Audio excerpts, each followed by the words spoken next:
I don't know what's going on, guys. This is episode 31 of the Coin Jam podcast, and it might as well be the first one. I'm still just figuring out what's happening. So we use this platform called StreamYard, and we're cheapskates, or I'm a cheapskate, so we use the free version, and they keep taking away features from the free version. And what's hilarious is my settings are still in there, right? So I have an intro video, I have an outro video, I have music, I have all this stuff. And it's still there, but when I click on it, it says, sorry, that's not included with the free version. So we'll have to figure out something at some point. I can probably get it all with OBS, but that's more work, and I've got enough work to do. I know.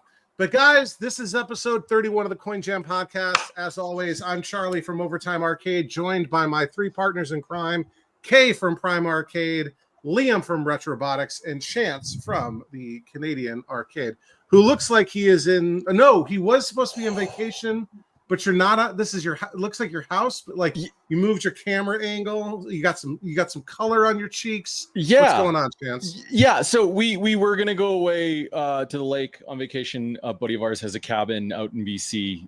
We were gonna go away last second. We kind of all just changed our plans. So it's staycation, but I had so much stuff to do because this is the first time I've had off from work since we finished Stampede.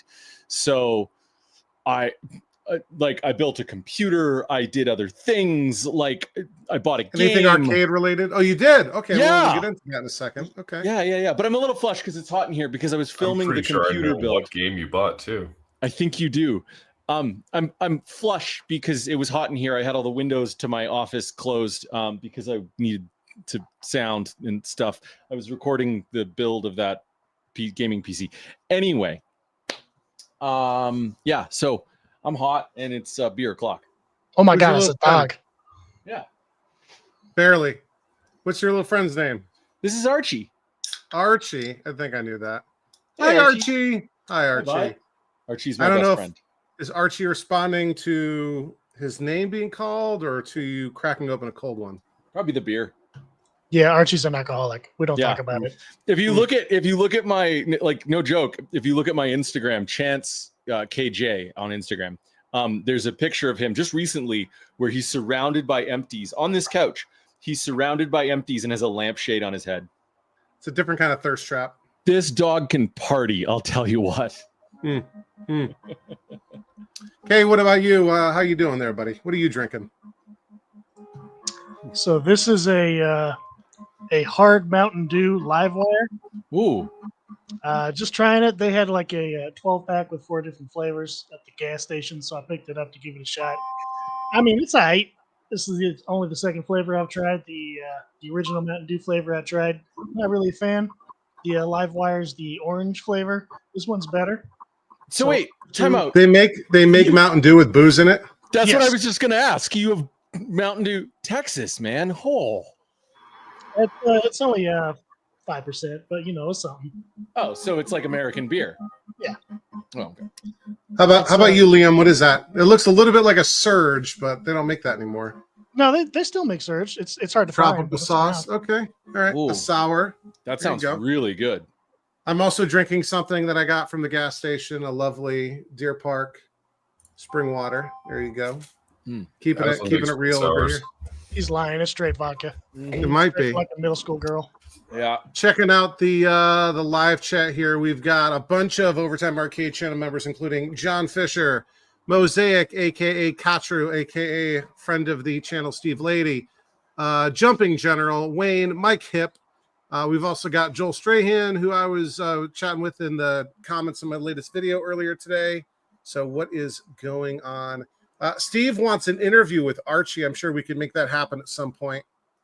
Mike, yes, this is very high quality H2O. In fact, I don't know if it has anything, if there's any sort of connection, but where I went to, maybe it does because it says all Pennsylvania and Maryland. Where I went to grad school, there was the Deer Park Tavern, very, very famous. I think like Edgar Allan Poe drank there.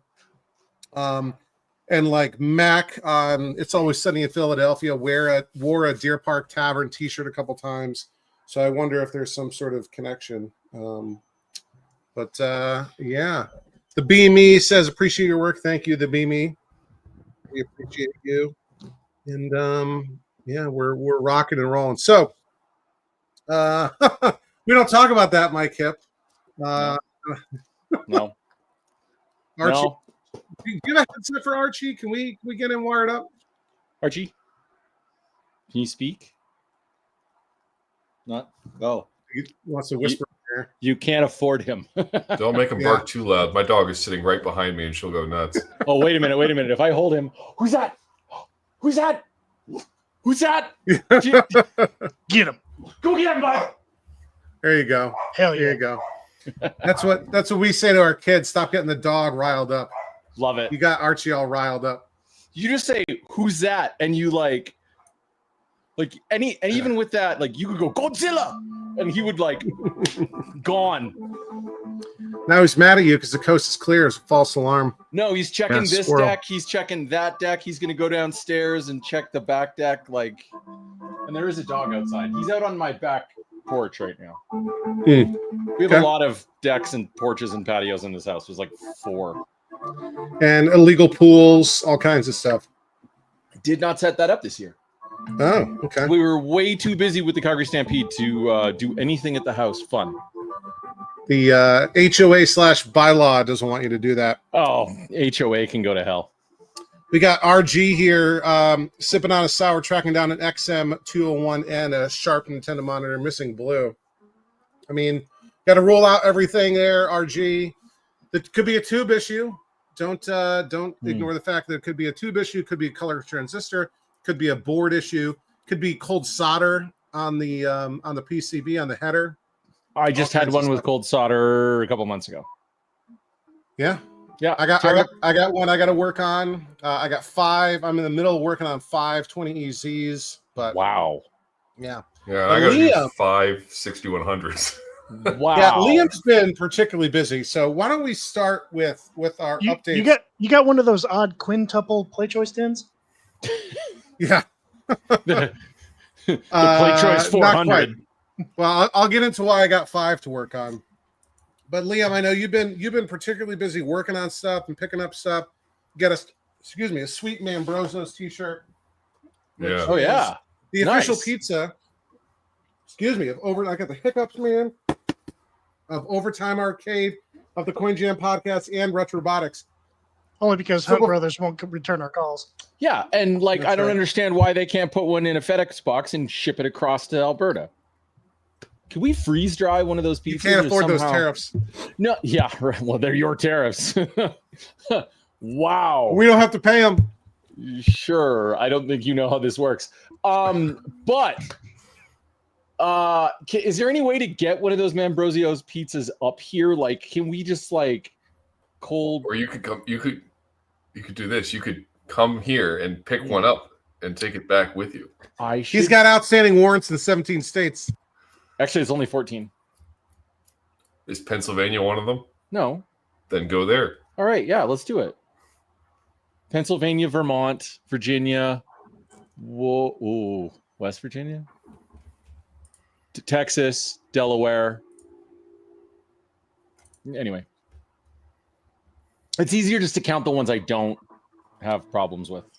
Liam, before Chance incriminates himself any further, why don't you give us a rundown on what you've been working on, what you've been picking up, because I know you've been busy over at Retrobotics. I've been crazy busy getting things ready and just working through the project list. So Star Rider is in the arcade. It is fully functional. But it's got a flat tire. It is still missing that wheel. I'm sorry. To find that wheel. I tried. But other than that, it is functional. It's in the arcade. I've been playing it. It is the most. Can you make one out of paper mache? It's the most difficult to tune game I've ever come across. There are no less than 30 adjustment points on the video line. Good Lord. It's absolutely ridiculous. Because you got basically 2 video signals, both of which can be independently manipulated. Yeah. It's probably wild. something for the mixer. Very complicated machine. Sounds hard. Have you tried putting a flat screen in it? And that's how Kay got stabbed. Yeah, that was about my thought. Other than that, just trying to get some of the other machines put together. I've got everything now to deconvert that joust fender into a defender, and I need to fix the defender PCBs. But really, this last month has been the month of vectors. So many vectors that I've been working on and have picked up. So the Space Wars and the Armor Tech that I mentioned last month, I've got the Armor Tech working. I've got one of the Space Wars working. Nice. I just need to get one of the other ones done. And I picked up the following vector titles this month: Tempest, Another Tempest, Lunar Lander, Space Duel, Gravitar, and an Asteroids Deluxe. It's pretty all much this like last my month. all-time favorite list, minus like one of them. Unfortunately, the one of the Tempests was too bad to be saved, and the cabinet was basically falling apart. So, Donor's a donor, man. Sometimes it's got to be a donor. but the other Tempest is an Irish Tempest. Very cool. Nice art. Does it swear at you a lot and try and I throw don't like lit Molotov cocktails at the other games? No, so I've got now. I also picked up another extra 6100 monitor. So now there's just so many of these that I need to go through and rebuild. Don't throw them away. I'll take one or two of them. No. That's probably the best possible issue you could have is just too Exactly. many color vectors. Yeah, like what I've got the them heck? earmarked. I've got them earmarked for stuff. But we also picked up a few extra games: Pole Position, a Turbo, Ooh. and a Crystal Castles upright. Most of these are actually working right now. So the Gravitar, I went through it today and got it fully ready to go into the arcade. Crystal Castles is working. Space Duel is somehow working despite visibly broken resistors. So I need to figure that one out. But generally on the monitor or game board. on the monitor. But my garage is so full right now that I cannot move at all in it. I'm just shimmying between cabinets, zigzagging around the garage. There's no way to move anything. So I was fighting a issue with the Gravitar, and somebody said, "Go plug it into your scope," and I had to send a diagram of here's where Gravitar is. There's where the scope is. That's 30 foot of solid cabinet that no one's getting through. I struggle to see how this is a problem. Well, It's a we'll get problem into to that with fix the. things. We'll get into that when we have the topic du jour of the episode. How Liam is going to dispose of all of these excess color vector games. Does K not So like I'm just going to French? get rid of the Yeah, no excess French, color please. vectors. You and me both. Well, Liam's been very, very busy, and good thing he's been fueled by Mambrozos. So yeah. I really wanted to stop by Membroso's on the way back because most of those cabinets were all in one pickup. Oh, But I was just terrified that with the hill going up to Membroso's that I would tip a cabinet out the back. So There's ample parking, but not necessarily for a trailer that you would need to do like a 4-point turn a to 6 get in by and get 12 out. trailer. No. is that Yeah. how they get like their games in their collection? They just like they fell off the back of a truck and show up in the shop. Maybe. Well, so Mambrozos usually only has one game at a time in the in the pizza shop. Jerry Voluptuous, channel member, good friend. He has another business. He does like servicing fire extinguishers and that kind of stuff, like for commercial Nice. buildings, like refilling them, replacing them, and like there's other parts of the business too. But that's like the first thing that comes to mind. So he's got a whole warehouse that is supposed to be filled with like trucks and fire extinguisher refill equipment, but it's increasingly being filled by his private collection of arcade games, and he'll bring stuff like he's had Mortal Kombat in the pizza shop. He's had NBA Jam. I forget what he has in there right now, but he rotates stuff in and out. Usually a 4-player game, But that's and he just has that's he just the way has to it on do free though. play. Yeah, Yeah, but and it's just on free play as a trade simulator for people coming in, ordering, waiting for their order. Just like back in the day. that's the But, way to do it though. Like if I walked into I would go out of my way if we had one of those here, a good non-chain pizza place, and they had one arcade game and it was on free play, and I was sitting there for 10 minutes waiting for my order. I was playing X-Men, And the pizza is legitimately great. And the last time I went there, Fantastic. what I got was a cheesesteak stromboli, which was unbelievable.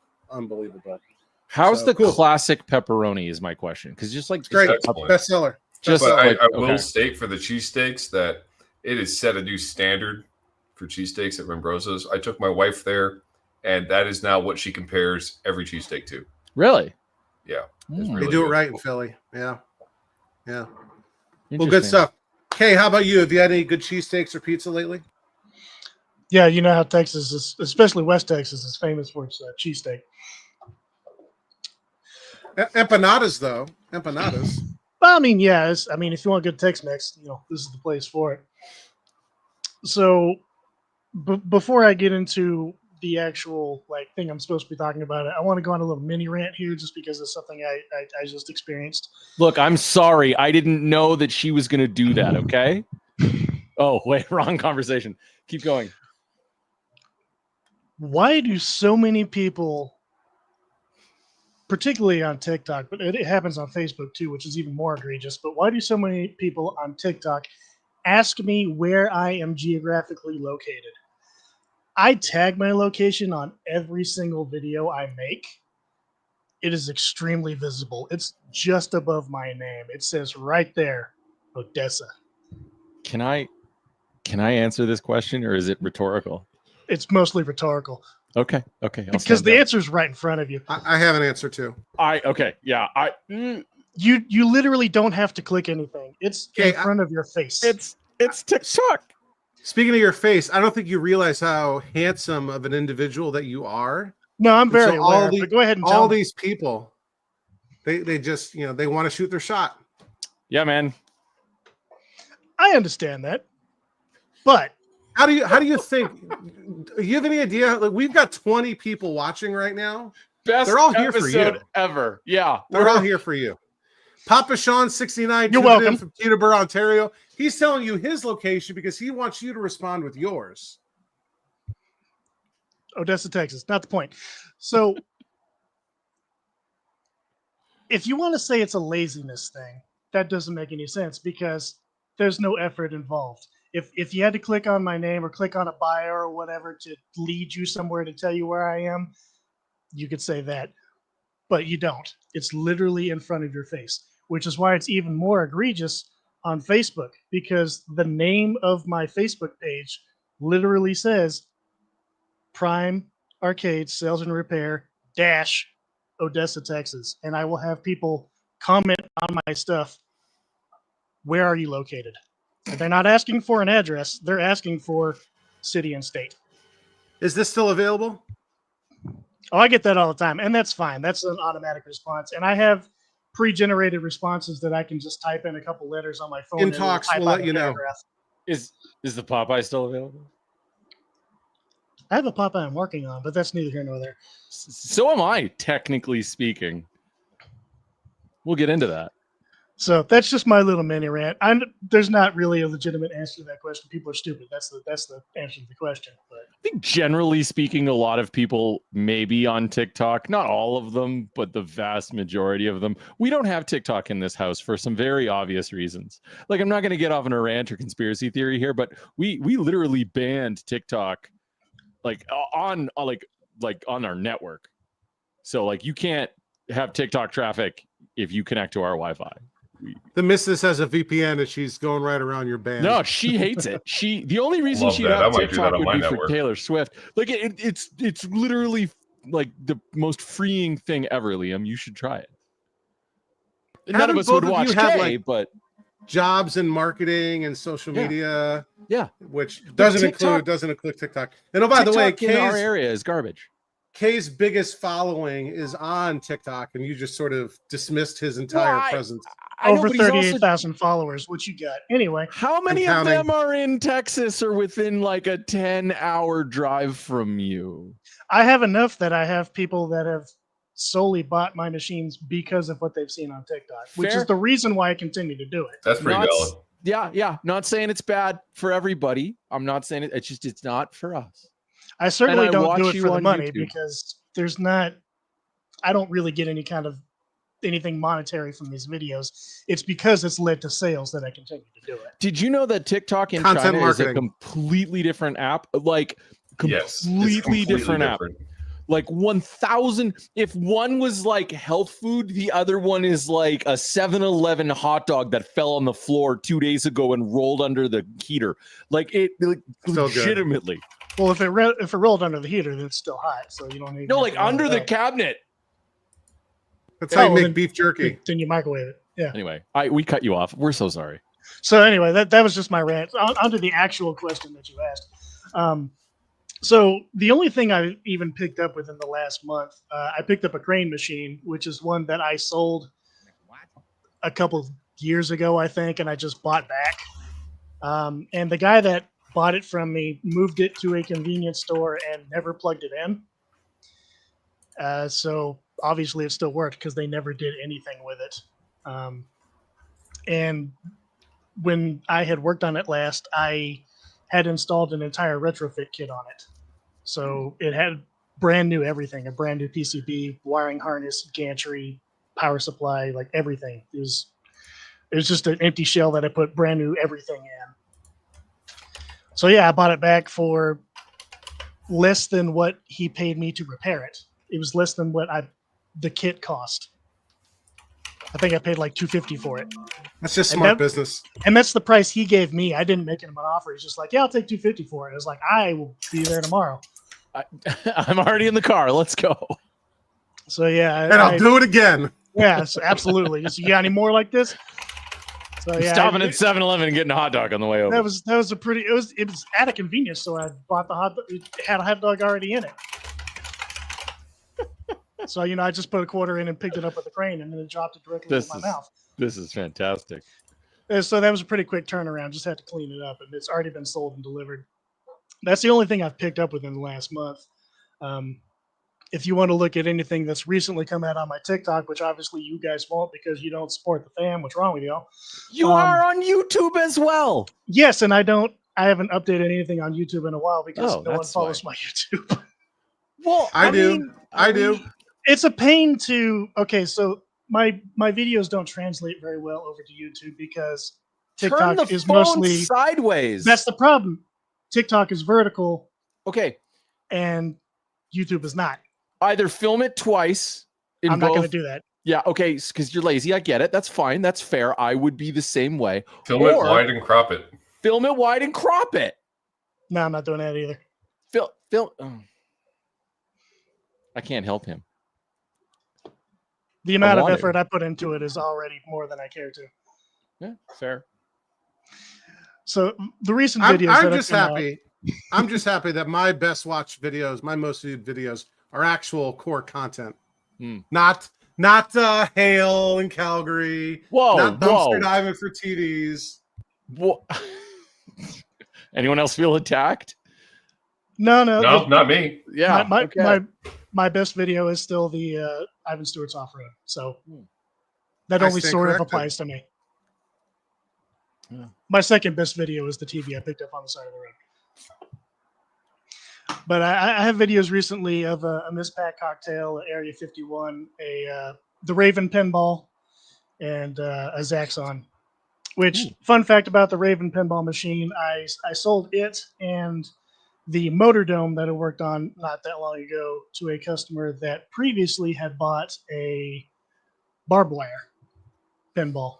So I have another classic. Yes, I'm delivering those tomorrow. So I have a customer that has those 3 pins, all very, very well loved, very highly rated, very lauded pinballs that everybody loves and wishes they had. Now, does this person have like a collection of 100 pins and these are just filler he needs? No, these are the only 3 he owns. Poor guy. He only had the barbed wire and now he owns these 3. You're the greatest salesman of all time. I was going to say the same thing.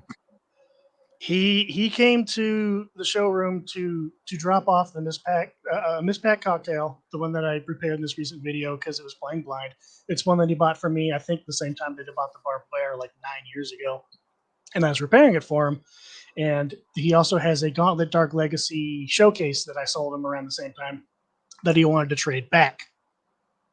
And he's like, for store credit. He's like, do you have anything that I might want to trade it back towards? He's like, well, come to my showroom. Let's see what I've got. And I had those two pins next to each other, and he started playing them. And he's like, well, I can't decide which one I like more. I'm like, well, why don't you get both? Let's make a deal. And his wife is standing behind him, and she was like, yeah, why don't you get both? Because apparently fairly recently she wanted two different horses, and he allowed her to get both. So this was her, paying it forward, allowing him to get both. So I don't understand why it has to be I don't transactional. feel like, I don't. But okay, I feel like a horse is a little different. Maybe they were two broken down bad horses. Yeah. Yeah. I'm not gonna lie. Like, we've owned some expensive horses in my family. Like, they're not cheap sometimes. These were two busted down project horses. So, and this guy, some water. Don't worry. This guy has his eye on a really nice stern Venom next. So. Yeah.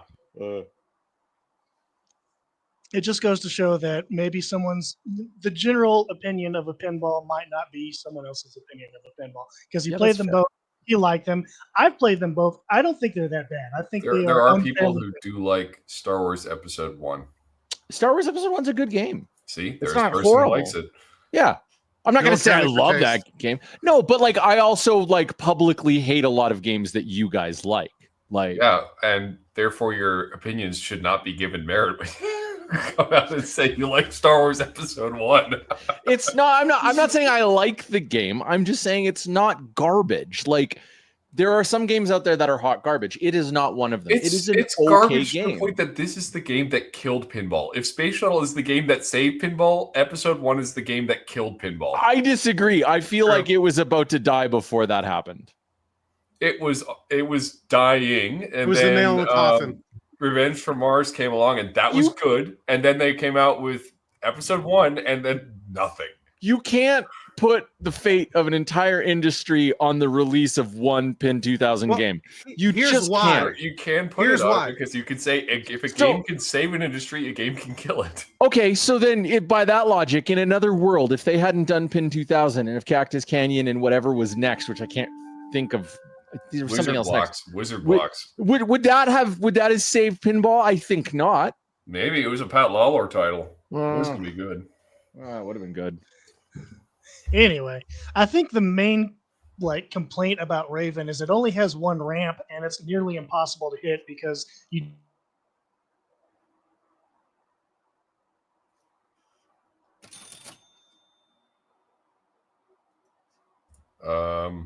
That was weird. You muted yourself. Oh, whoops! I did both. You muted everybody. I meant to mute K because I was going to say Kawaru5 with a $50 trillion super chat donation says, "Please don't mute Chance and thanks for the Tempest board, Charlie." Because I just sent John a Tempest PCB that I wasn't able to get working. Liam had took a quick look at it. John's already got it running. Just a couple of RAM chips, and I think it's got a pokey issue too. But John, thank you so much. We will just ban Chance from the channel entirely. We'll go way past muting and just say sayonara to Mr. Chance. What? Man. Yeah, your sound effects are way too quiet, which isn't that. No, they're perfect. No one's gonna complain. Anyway, are they quiet? They're very quiet. Yes. Yeah. Really? Like barely. No, they're in fact they're too loud. Turn them down. Why is I changed a bunch of things on my setup. I installed a KVM for switching for that. So your camera's a different angle, all kinds of stuff. Sorry, Kay. I'm sorry, but that was worth interrupting for. If anyone else wants to donate $50, go nuts. So what I was saying is there's only one ramp on Raven, and the big complaint about it is it's impossible to make that shot. The flipper's simply not strong enough. You'll make it maybe halfway up the ramp and it just comes back down. I just installed a stronger flipper coil on it, and now I can make that shot every time. And that actually makes that pin a little bit more bearable. Now they can actually make the shot. That pin's a little bit more fun. I think that's the main complaint about that game. If you look up people's complaints about Raven, it's mostly that. And the theme is terrible. The theme's not great, but one of the main attractions of the game is not actually possible to make. And so after putting in a stronger flipper coil, it's actually possible to make that shot. So. And this is great because Chance just muted himself, perhaps just quit entirely. Which, I think he wandered off, which is fine. Some people are happy. People either love or hate Chance. But So you know. the only other thing that I had of note is I had a supplier for smoked plexiglass that I would have custom made for a lot of the, mostly for the multi-case that I would build, my 16 ones that I make out of 8-liner cabinets. I had a smoked plexiglass cut to a custom size, made locally, and my supplier, they didn't go out of business, but they stopped doing plastic sales, and so it's like, well, I don't know where I'm going to get these plastics made anymore. So, but I did some sniffing around, and I did finally find a new local supplier that will cut them for me, and it looks like they're going to be the same shade and roughly the same price. So I have found a new supplier for that, so I am super excited. That's not really affecting anybody else but me, but I like that. That's good for me. Good. Well, and I was going to add a minute ago with episode 1, I have a theory on why it performed so poorly, right? So if you think about what was going on back then with the release of episode 1, the people who were pinball people at that stage, right? Do you think they were particularly happy with episode 1, just the theatrical release? No, episode 1 when it first came out was hot garbage. Right, and it's only good now in comparison to the even worse sequel trilogy, right? Well, that and like I think people that grew up watching episode 1, people that were really young when episode 1 came out, were like, now they're like, oh, it was Star Wars and my nostalgia. No, I was like in the middle too, like between the original trilogy and episode. I was old enough to remember episode 1 and like say it was hot garbage. But those kids have grown up and they're like, oh, it was my childhood, blah, blah, blah. I was working retail at the Sports Authority, which I don't know if they have in Canada. It's just a sporting goods store. And they would do the dumbest cross promotion stuff that made no sense. So all of us for episode 1, we got Sports Authority episode 1 t-shirts to wear as employees. Why? Which made no sense. Especially back then, the intersection of jocks and nerds was not particularly, large. So why would Sports Authority be doing cross promotion with a sci-fi movie? Oh, I don't know. Wait, because and it was a terrible t-shirt. Money. It was like a weird, like almost tie-dye of like Tatooine sand on the bottom and weird blue sky. It was awful. Awful. Like the game. Is that better? There you go. Oh, you're so much better now. And no, I liked it better before. Continue to contribute value to this conversation, Chance, by telling us what you've been working on, other than the jet skis. Okay, I have to explain that. So a friend of mine, we after we finished the Stampede thing, we did a wrap party at one of the pinball collectors' place, and he lives on a lake just outside of town, and he has a jet ski. And another friend of ours, who's also in the collective, has another jet ski. And so for the wrap party, I just shot around on the lake on a jet ski, and then we went out to BC a couple weeks ago and shot out. I've just been on jet skis for the last couple of weeks. Anyway. What have I been up to other than new gaming PC? Okay. I bought a game. I don't know if we'll do a pickup video. An arcade game? Yes. You're still in the hobby? Oh my God. Why? I'm pretty sure I know which one it is, and it's really nice. It is really nice. Like, it says the coin counter says 77 plays on it, but it definitely has more than 77 plays. I am trying to find a picture of it. Oh, here, hold on. Let's go. So those of you who followed along with what we did for the Calgary Stampede and saw, oh, here, hold on. Let me just move this to that screen. And you know what? We'll go full screen. Hold on. Sorry. 1 second. Talk amongst your friends. We all know what Super Zaxxon looks like, so hurry up. It's not Super Zaxxon. Environmental Super Zaxxon. I bought this. This is very low plays. Now your microphone's really loud. Oh. A very low plays, nearly brand new Rockola Armor Attack. Rockola, you already showed this to us. Is very interesting. Yes. We've literally seen this picture before. You have. This was one of the games that we played at the Calgary Stampede.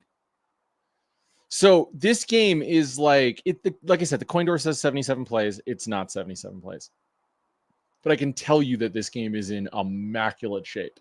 Like, it's got a little bit of rough around the edges. Like, you can see the artwork in the top corner is a little rough.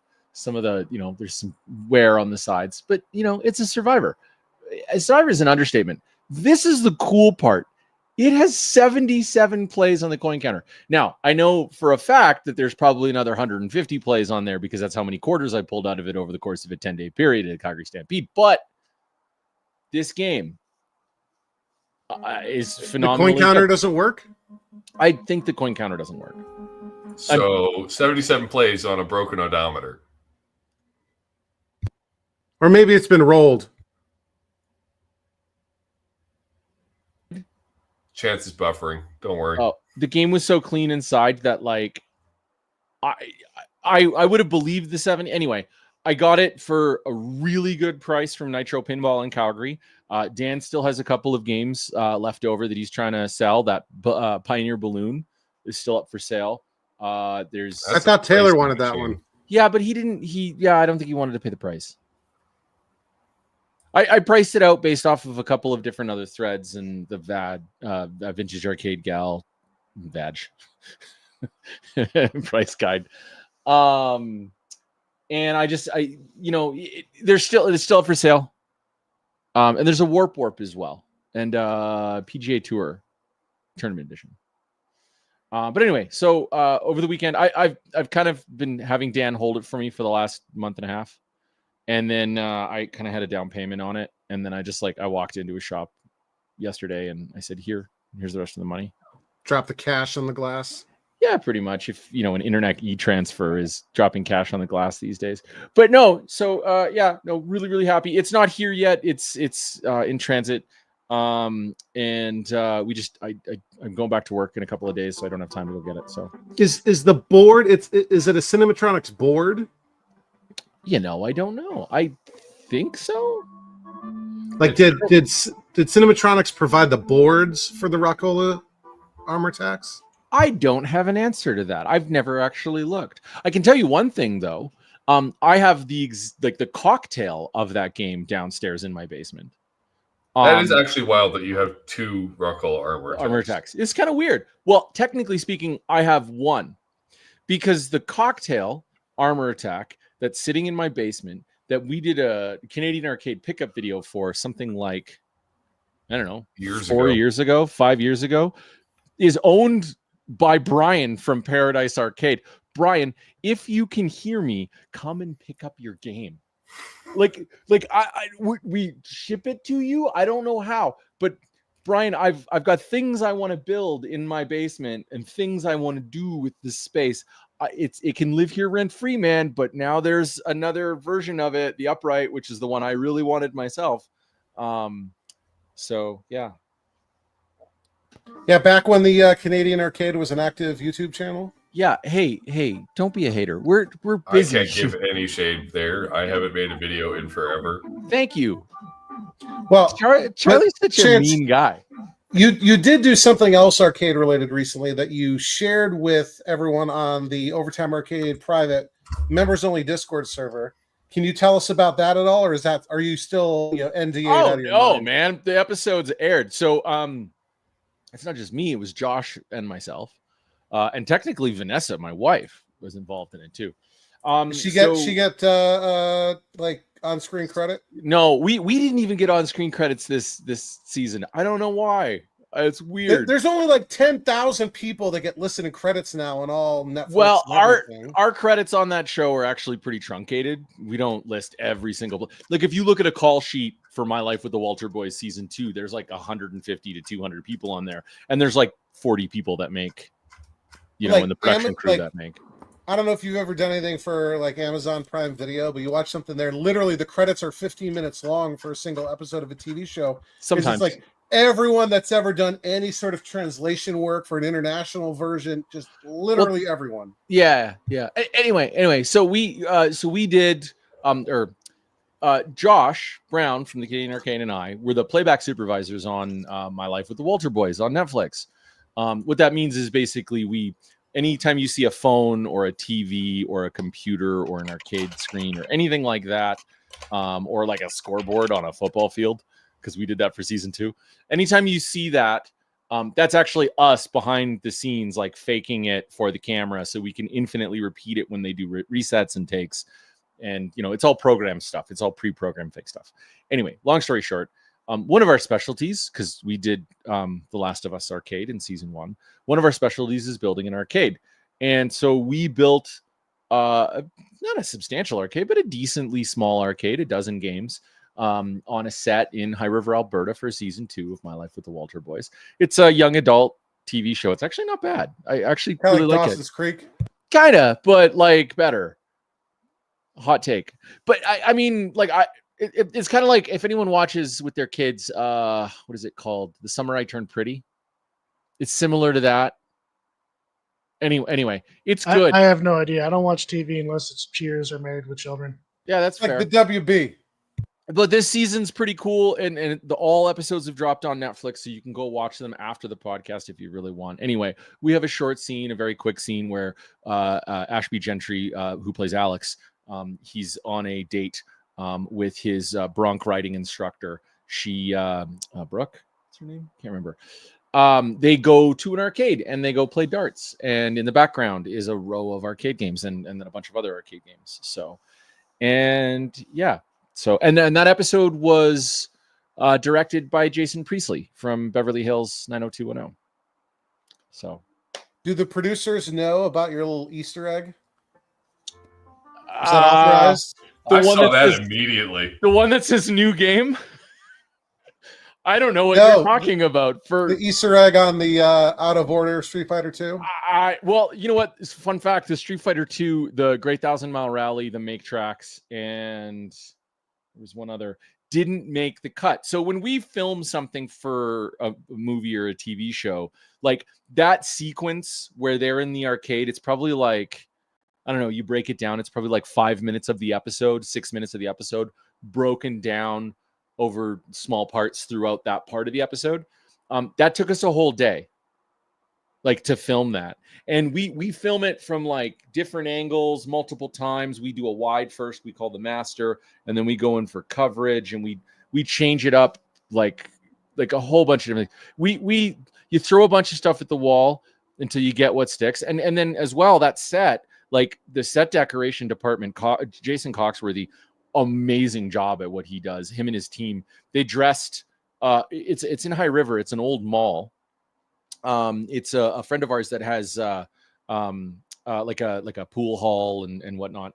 And they had some arcade games in there. So Jason Coxworthy, we call him Coxie. Coxie and his crew came in and came to Josh and I, said like, hey, can you guys get us some arcade games? We said yes.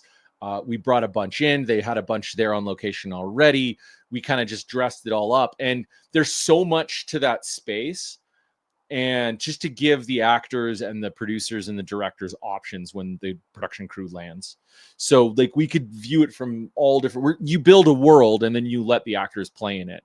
And so some of the games that you would have seen on the pictures on Clov in the, movie games and movies thread did not make the cut. They ended up on the cutting room floor, but I was there all morning. I'm pretty much there with the show at all times. Most times. If I'm not, I'm in my office at the studio. And we shot there for a day, and those games didn't make the cut, and neither did the Easter egg. So that's too bad. Yeah. Are there like deleted scenes or anything? No. But I'll tell you, I did leave another Easter egg. So if the camera wouldn't have picked this up in a million years. If you see in the background when the two characters are walking towards the darts area where they're going to play darts. Fun fact, there's a guy playing darts behind them. They hired him as an SSE, a special skills extra, as background. He basically got paid to he's a darts player. He got paid to throw darts all day long. And it was his bet. He was living his best life. But anyway, so as the two main characters are walking up to the darts area, you can see off in the background not only the exact same Rush the Rock racing games from season 1 that we did, which were the same cabinets. We rented them from a local collector who I had sold them to after we were done season 1. But I did a marquee on it's going to this. Remember, I keep saying that I'm going to build a Nibbler cabinet. That's the Nibbler cabinet in the background. It's a Rockola Fantasy. but it's all like done up, and it says the marquee says new game, and then because I had to think throw you showed us that. the marquee, yeah, before. yeah. And I had to throw new game in an arcade because it's just like a throwback to the hobby. And then if the camera would have seen it, which there's no way on earth it would have, the score on the screen on the new game flats was 90210, which I thought was hilarious to do for Jason. So Should have been 69420. well, he actually, like, we did a lot of episodes last season with him. He's a really cool dude. We worked with him quite a bit. He was one of the executive producers last year. He's not on this season because we're filming season 3 right now, and that's all I'll say about that. But yeah, no, he's like lovely to work with. Amazingly cool, amazingly nice human being. So yeah, there you go. Well, good. All the cast on that show are, let's be honest. All right. As for me, I've been kind of busy too. I actually had some time off from work this month. I picked up 2 new games. I picked up a Versus Super Mario Brothers and a Unisystem cabinet. That's the one that's black. We're trying to figure out, was it an R-Type or did it come from the factory black? I'm really excited about that. I got that from a CLOV member in Southern Indiana, and Taylor, aka Dillweed, he picked it up for me because he lives in Indiana, and then we met halfway to do a handoff. I brought 2 games. I brought a Quasar, a Zaccaria Quasar that I had picked up for Taylor from Jeff Kinder in New Jersey. He brought a Lock and Chase. That was the one from the West Virginia warehouse raid. Him and Kinder were trading those. So I still got to get the Lock and Chase up to New Jersey. And then Taylor brought that cabinet and the Versus Super Mario Brothers for me. And then I also brought the Project Defender that I had picked up in Ohio like 2 years ago that had been converted to super high impact football. The boards went to Liam because I think he repurposed the audio board for something, if I'm not mistaken. And then that's going to another Overtime Arcade channel member, SNES Cube 64. His real name is Matt in Michigan. So games are moving all over the place. I've been doing tons of monitor work.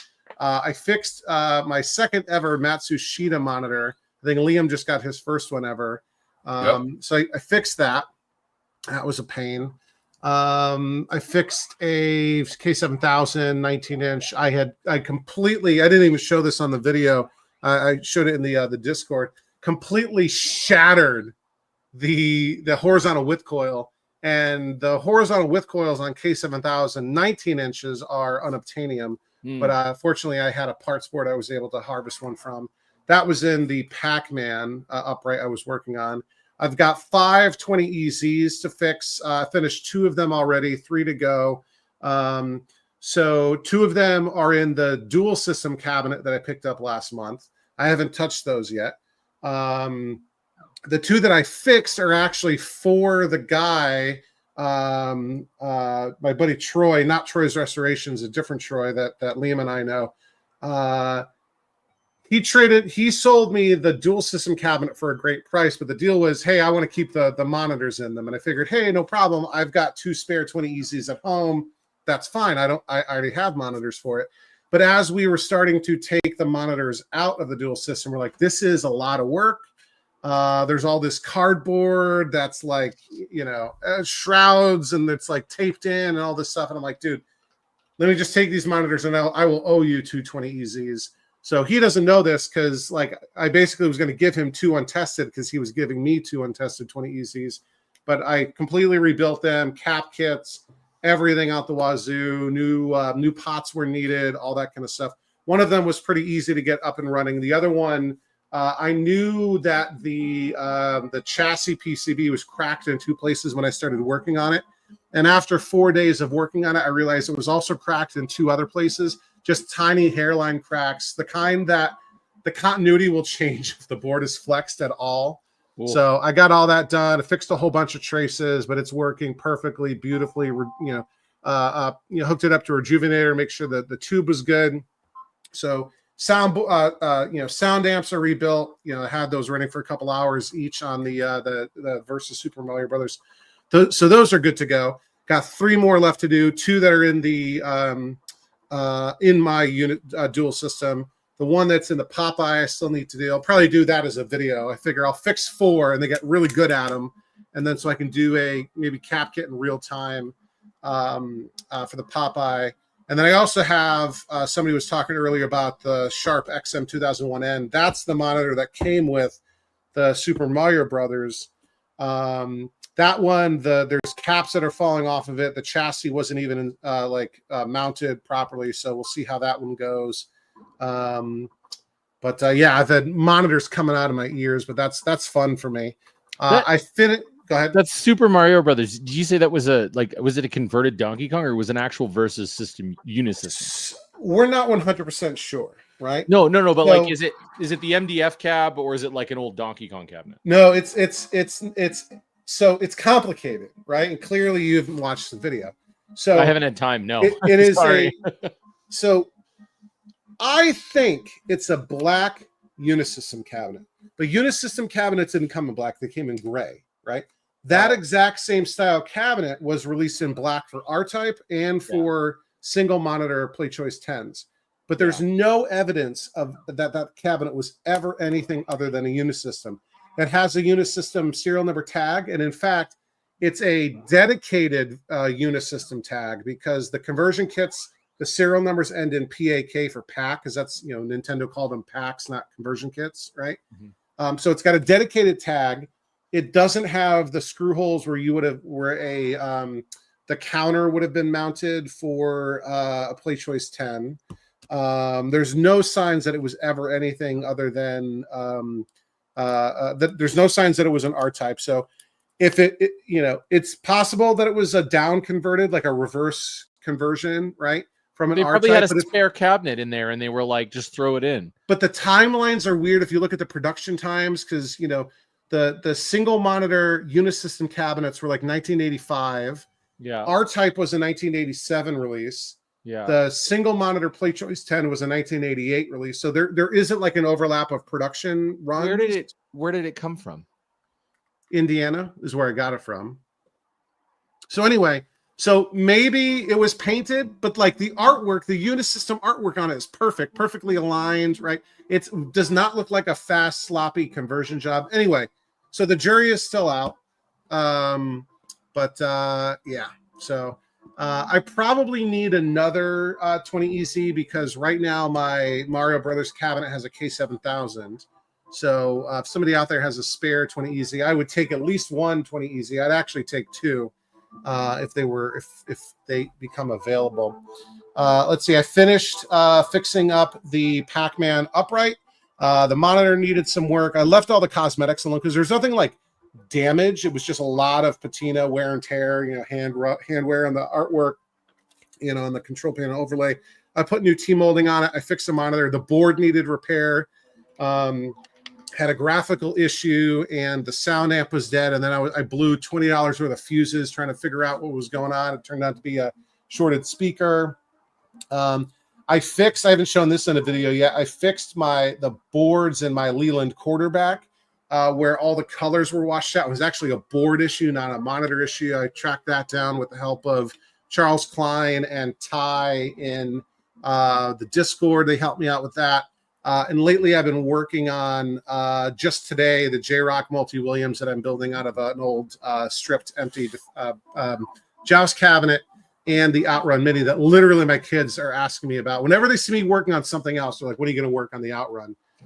So we're doing that. So, but with the Pac-Man, even though that was, I released a video today, but my video last week was wrapping up the Pac-Man. I've already gotten rid of that because I traded it and the Mortal Kombat 2 for Crystal Castles. That was the pickup video that I did today. So it was basically for a better game. What's that? I said, so you thinned the herd for a better game. Thin the herd for a better game. So people have already been like, oh my gosh, like a Mortal Kombat 2 and a Pac-Man are worth more than a Crystal Castles. I didn't explain the full trade in the video. The Mortal Kombat 2 and the Crystal Castles are basically an even trade, which I do think is pretty even in value. And for the Pac-Man, the guy, he threw some cash my way, plus some parts that I needed. He gave me a Takeman control panel for a Qbert which will save me a lot of work trying to repair the Swiss cheese Qbert panel that I have. That also they cut the studs off for mounting the joystick, and he gave me a Phoenix CPO for that Qbert. So I was pretty happy with that. But Liam, as you're sort of alluding to, our topic du jour. Oh my God, a segue. Which is also our topic Also of no the French, episode. please. Well, somebody was already speaking French in the live chat, and I was curious to like translate it into it was probably something vulgar. Most French is thinning the herd, right? So believe it or not, and I've got a list here. I've recently sold or traded 27 games, and I've got at least 3 more on the chopping block. And ever since we called you out for being a hoarder, you have sold or traded 27 No, games. I mean, a lot of it's been revolving door, right? No. We had an intervention on this podcast for you. We just didn't have the banner or a cake. You had an intervention. I was enabling. I was chatting with Jeremiah, one of the founding co-hosts of the show from he's Coin Op Corner. Because I also I only keep track of the games that I've picked up for myself, right? And I've now hit 81, right? I don't even track the games that I've picked up for other people. Where are you putting them all? Yeah, I got room. So I really only have like 50 in my possession right now, right? But I've got games in my garage that don't belong to me. I've got that Lock and Chase for Jeff Kinder. I picked up also this week. I picked up because I had the week off from work. I picked up a Zaxxon cocktail, a working Zaxxon cocktail for a great price for Jeremiah because he got rid of his Zaxxon. He's got a spot for a cocktail, and that's the cocktail he wanted. Again, no accounting for taste, right? Like, do we have to do a health and welfare check on him if he got a Zaxxon cocktail? Hey man, the heart wants what the heart wants, right? What can I say? I know, but like, I don't even count games I picked up for other people. But he was like, I mean, so if you're picking up all these games for other people, I mean, can you fit a RoboCop pinball? Yeah, I think there's a RoboCop pinball in your neighborhood, isn't there? Not in my neighborhood. It's like 3 hours away. Oh, whatever. That's in your neighborhood. How many hours away is that from me? But so I mean, I've got games at work. I've got games at Mark's Arcade in Winchester, Back to the Media Arcade. So I got games obviously down here. I got games up in the garage. I'm doing okay. But yeah. So what we wanted to talk about is games. When you're deciding what to keep and what to get rid of, how do you decide to make that cut, right? It's also fantasy football season is upon us. Thinking about maintaining your roster, cutting, making trades, checking the waiver wire. Well, and so why don't we go straight to Liam first, right? Because he's already like, where do you find a place for all these games? You've been absorbing, you've just been buying out collectors, right?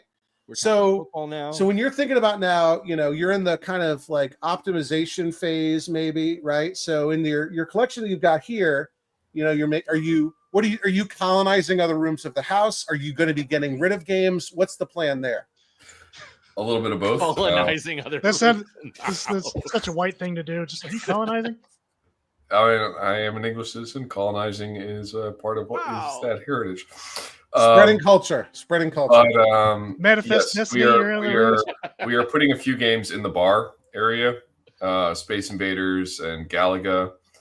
There's like a built-in there that perfectly fits 2 cabinets, and we're just gonna put them in the built-in. I love when that happens. Yeah, it's great, and we might put some other machines in that room as well, and all that so we can get Gravatar and Crystal Castles into the main room of the arcade, because the main room of the arcade is absolutely full right now with Star Rider, since we added that in. And you said Crystal Castles, even though you already have a Crystal Castles in your arcade. Yes, and no, we're not getting rid of the other one. We're gonna move that somewhere else in the house. What? Is that going to become like the coffee table in your living room? Probably. Because it's a cocktail. So now you have a cocktail Crystal Castles, which is an awesome version of Crystal Castles. You have an upright version of Crystal Castles, which is beautiful because that artwork is amazing. Yeah. So and it's a great game. So you're deciding. I talked with this about my what I talked about. about this situation with my wife, all right? And I basically, this conversation goes, so now we got the upright Crystal Castles. What are we going to do with the cocktail? We're definitely going to move it out of the arcade. That's valuable space. It's going to go somewhere else. And she's like, well, we're not getting rid of it. It's adorable. And it's got pretty privilege, so it's staying. This is also the reason why we keep Kay around. The pretty privilege. No, he's adorable. But the Crystal Castles is going to go probably in the living room. The cocktail one and the upright will go in the main room of the arcade. Look, you're getting called out in the chat for being greedy. Well, No, that's not at all true. But hold on, Mike Hip doesn't realize how correct he is, though, right? Because I had, I was given, privileged early information that this deal was going down that Liam was doing, right? Insider trading. And he's illegal? like, hey, here's the list, right? And I'm like, he's like, oh, I'm keeping the crystal. He's like, some of them he's keeping, some of them he's not keeping. He's keeping the crystal castles, and so I immediately say, well, then what's the deal with the cocktail, right? He's like, oh no, I'm keeping two, and I got frustrated, and that's one of the reasons why I made that trade for the crystal castles, because I thought, hey, a friend of mine now has two of the same game. So maybe there's a way that I can work a deal, some kind of trade, because there's no way he's going to keep two, right? Why would Sure enough, he is. And I got so excited, even it's just that moment of, oh, there might be a Crystal Castles available. So I saw that posting on Claw for a guy in Pennsylvania. I did not realize. With the Crystal Castles. And so that kind of triggered me. And what's funny too is, he listed, he's like, hey, he's like, the guy Nick was really, really cool, and he listed a price, or he's like, hey, I'm open to trades too. He threw a couple ideas for trades. I didn't have anything he was interested in. I think his price was probably top of market, but having seen the machine in person, it's probably worth what he was, at least for an initial asking price. And I said, hey, I have, I got no idea if you have interest in any of these games, so just throwing these out here. Boom. And in fact, he was interested in the Mortal Kombat 2, even though he hadn't, listed it. And we ended up, including the Pac-Man as well. But I didn't think he was going to be interested in it, but I threw it out there just to see what would happen, and it worked. And the catalyst was that brief moment where I thought there was a window of opportunity where Liam would be getting rid of a Crystal Castles. And I got all excited for a second, and that made me go seek out another one. So I'm not getting rid of the other Crystal Castles, but I will be getting rid of duplicates of other games. Crystal Castles is the exception to the rule. I will be selling an Asteroids Deluxe. I will be selling a Tempest. I'm not keeping both of each of those machines. I just have to decide which one stays and which one goes. There is nothing wrong. I just want to put this out there. There is no, if you like a game, if you truly like a game, and you have multiples of that game, there is nothing wrong with that. Ever. We talked about moving it and putting it like right outside, like in the seating area next to our bedroom, just like having it up there. It's a really, really fun machine. We do that here. So we've got, at one point in time, before I moved the Donkey Kong cocktail, I have one of them, to the bar. We had that up here, just on the other side of this wall here is a loft space. Mm-hmm. And I've got my Hellfire and had a Donkey Kong cocktail. Now it's the Sheriff. So I had that Donkey Kong cocktail. I've got my red 5 slot on the main floor in the dining room. And then I've got my other multi-Kong, Donkey Kong, that purple ultimate one I have downstairs. So there's a Donkey Kong on every floor. But that's my game. That's what there's nothing wrong with that. I now have 2 Rockola armor attacks. Well, we have exactly. We have a $499 million super chat donation here from channel member Cameron Cardwell, who, by the way, I was already planning on mentioning in a little bit related to something else. But Cameron says, great topic. I've recently been doing the same myself, thinning the collection for others, other more wanted games. And one thing that Cameron does that's pretty cool too is, being a channel member, he usually lists the games for sale in the members only Discord first before posting them on Facebook and Clove or wherever, because we got such a great community, people trying to help out each other. And Cameron's also sold me a bunch of stuff and just gifted me some stuff too, which has been awesome. I've been trying to hook him up in return, but I can, be very, very hard to repay some of the stuff that he's done for me. So thank you for that, Cameron. But Liam, so you had the cocktail lounge set up, and the Crystal Castles was in the cocktail lounge. So even moving that only opens up a cocktail space. So what's going to go in there? Another cocktail. I mean, we still Which have one? more of them sitting in the main arcade space. Most likely candidates would be Miss Pac-Man or Kicks getting moved into the cocktail lounge. Kicks would probably fit better, right? Because Miss Pac-Man is the long-wise one. Yeah, but Kicks is a bad so game. big. With It's a tiny 13-inch wide monitor. as Pac-Man is long. It's Love it. a massive, massive cocktail. Love it. But it might get moved in there just to free up more floor space in the main arcade. Okay, Kay, I'm interested to hear what you think about this, kind of from your perspective. Again, a little bit different, being that you do this professionally. You do have a personal collection, but this is even more so. This is a business, for you. It's also a hobby, but it's more so a business for you. So how do you think about this? Is there ever, you think about, hey, I've got these games in my warehouse that I'm never going to get to. Do you ever do a clearance and dump projects that you won't get to, or how do your customers think about this? What's your kind of perspective on this topic? Nah, there's stuff in my warehouse that's just been sitting there for years that I just walk past and I'm like, I'll get to it, and then I don't. There's the way the stuff is set up in my warehouse is there's stuff that is very, very buried. And if I wanted to get to it, I don't. But if I wanted to, it would take a while to get to it because I would have to move a couple dozen games to physically get to that one that I wanted to. Are there any gems hiding there, buried in the back? Not A really. nice cold beer. No, that's gone. What? Did you sell it? I traded that to the guy that I said I was going to. Yeah, that was part of a trade. It's not meant to be. Well, I'll find one locally here. One that I don't have to ship. Yeah, this one wasn't that great. You could find a better one anyway. Or just still get have one the from Jurassic Brian. Park. Still got the Jurassic Park pen. Haven't done anything with that. It's not buried. It's right up front. I just haven't done anything with it. So do you have any customers who are constantly keeping games coming and going, right? The collection's never static. I think of people like Steve Lady, Mosaic, who was in the chat earlier. More than anybody else I know in this hobby, he has the greatest amount of turnover. He's got a really nice collection set up in his garage, but it's constantly changing. He'll often do a new tour video every month on his YouTube channel, and it's almost always different. It seems like every week there's a game or two leaving and coming in. He's kind of in a one in, one out situation, I think, with the garage. So do you have any customers like that are constantly just churning and turning over their collection?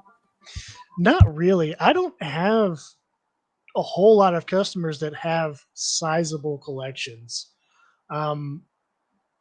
Most of the ones that do that, some of my best customers that end up with decent size collections. And when I say decent size, I mean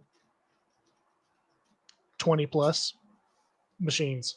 It's a good medium-sized collection. Yeah, which for my customer base, that's the largest that they get, really. I don't have any customers that have, I would say, more than 50.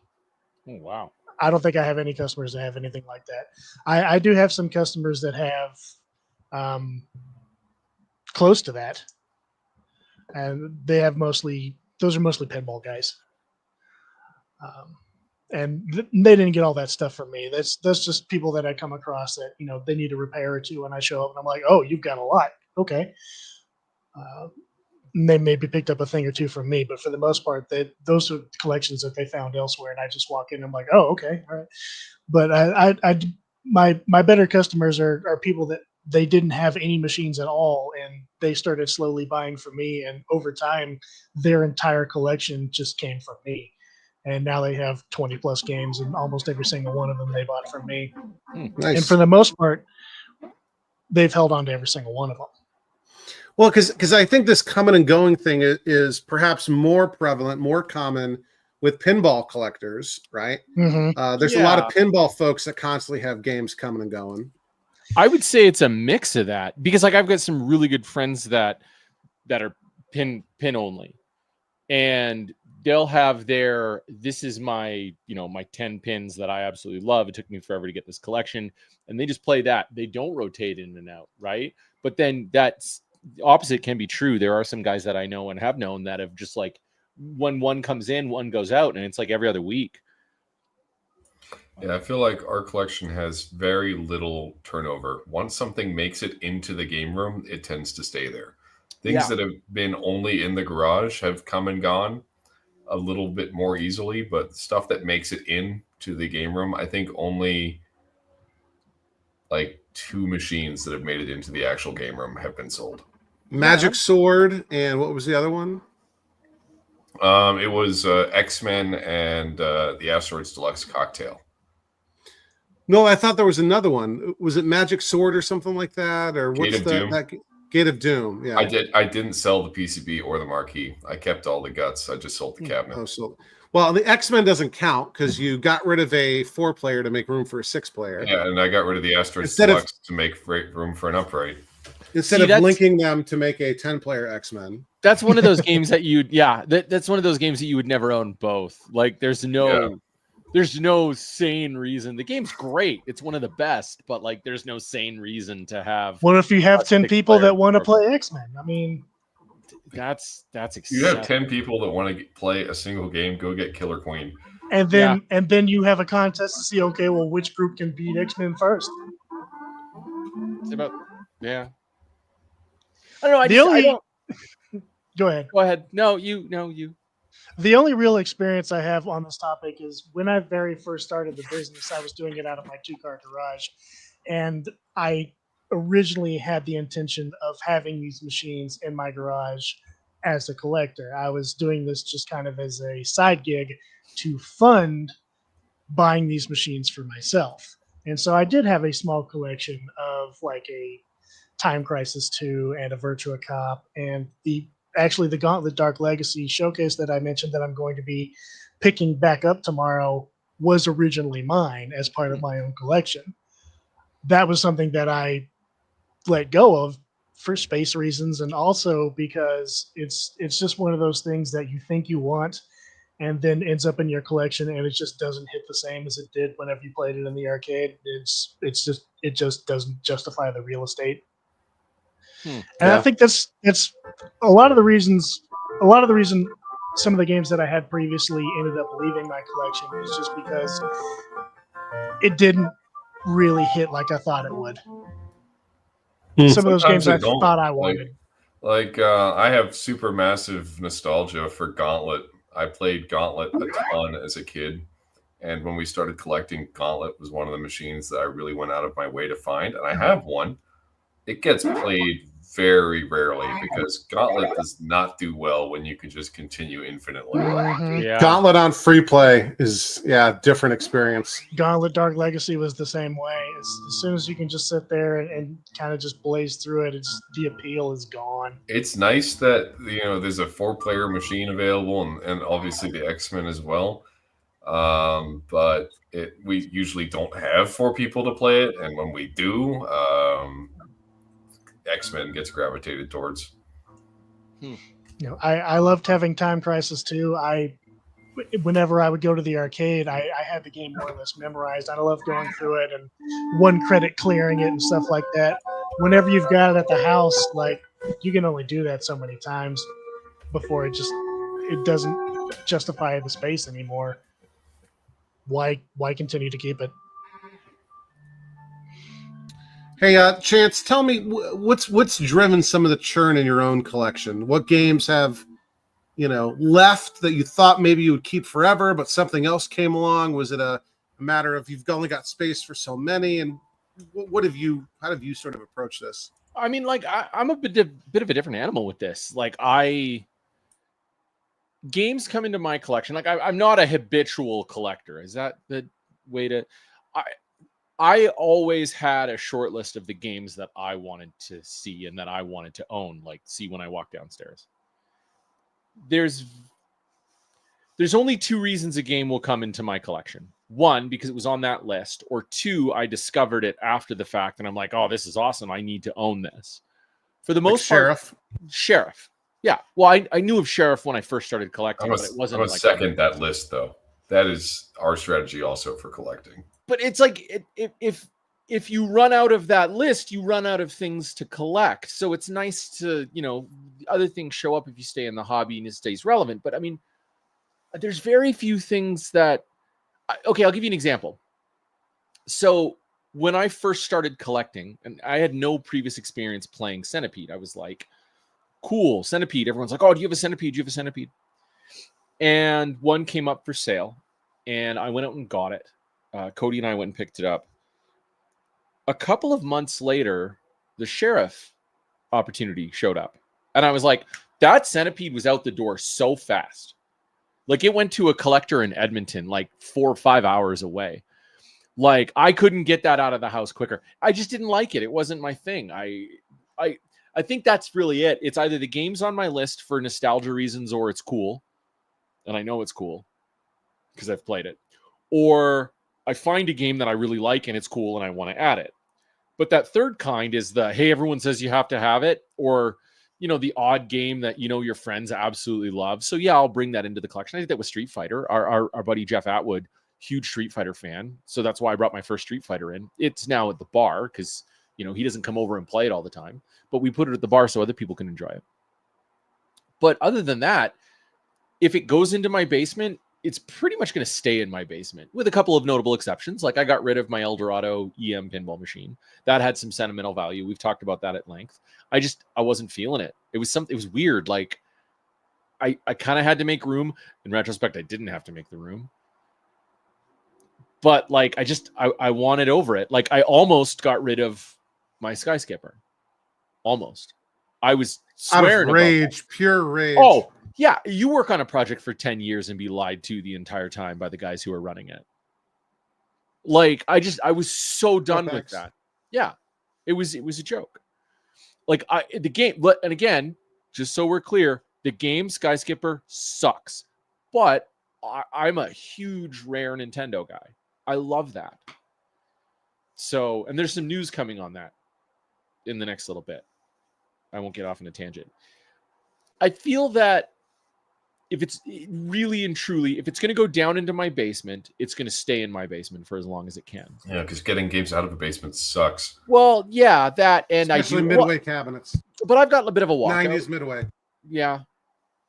We specifically, when we found this house, we specifically found this house because it's got a big set of double doors on the front. Like all the main doors in this house are a big double set of doors. The front doors, the back doors, there's a big... Previous owners were extra large human beings. No, it's just a really well-designed house, really high ceilings, a couple of big, like, angled spiral staircases. And we just loved it. We love this place. And I think the next time we get a new place, which could happen here in the next year or a couple of years, we're going to make sure that we have a walkout basement. Like we do, but like, you're right. There is that small part that it doesn't want to leave because I don't want to take it out. But then again, when we did The Last of Us, half of those games in that arcade came out of my basement. We took 6 games out of my basement for that. And yeah, in part I was getting paid, but it was still like, it was something to do. Like there was a point to it. But other than that, if I'm going to collect a game and it's not going into the basement, it's going on location. That Ms. Pac-Man that I picked up, and you guys know I hate that game. I can see why it's popular now. I don't mind it anymore, but that game goes on location. If I see something that's on location that's not making money, I'm going to get rid of it. And that's really it.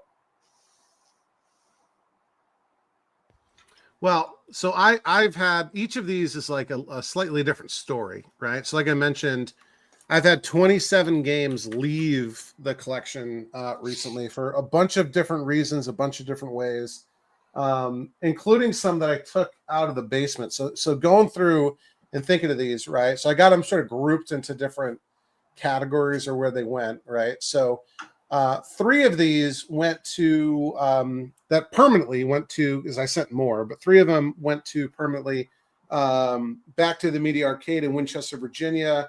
So first was the class of 81, so combination Ms. Pac and Galaga. that had been at my work. We actually moved offices, so this was in our old office for like years. It had been in my basement for years, then it was in the office for years, and it went back to the media because they kind of needed some filler for their soft launch and figured, hey, you know, Ms. Pac-Man and Galaga plus hidden, you know, enter a code to play original Pac-Man worked out great, and they really liked it, and they decided to keep it, so we worked out a trade there.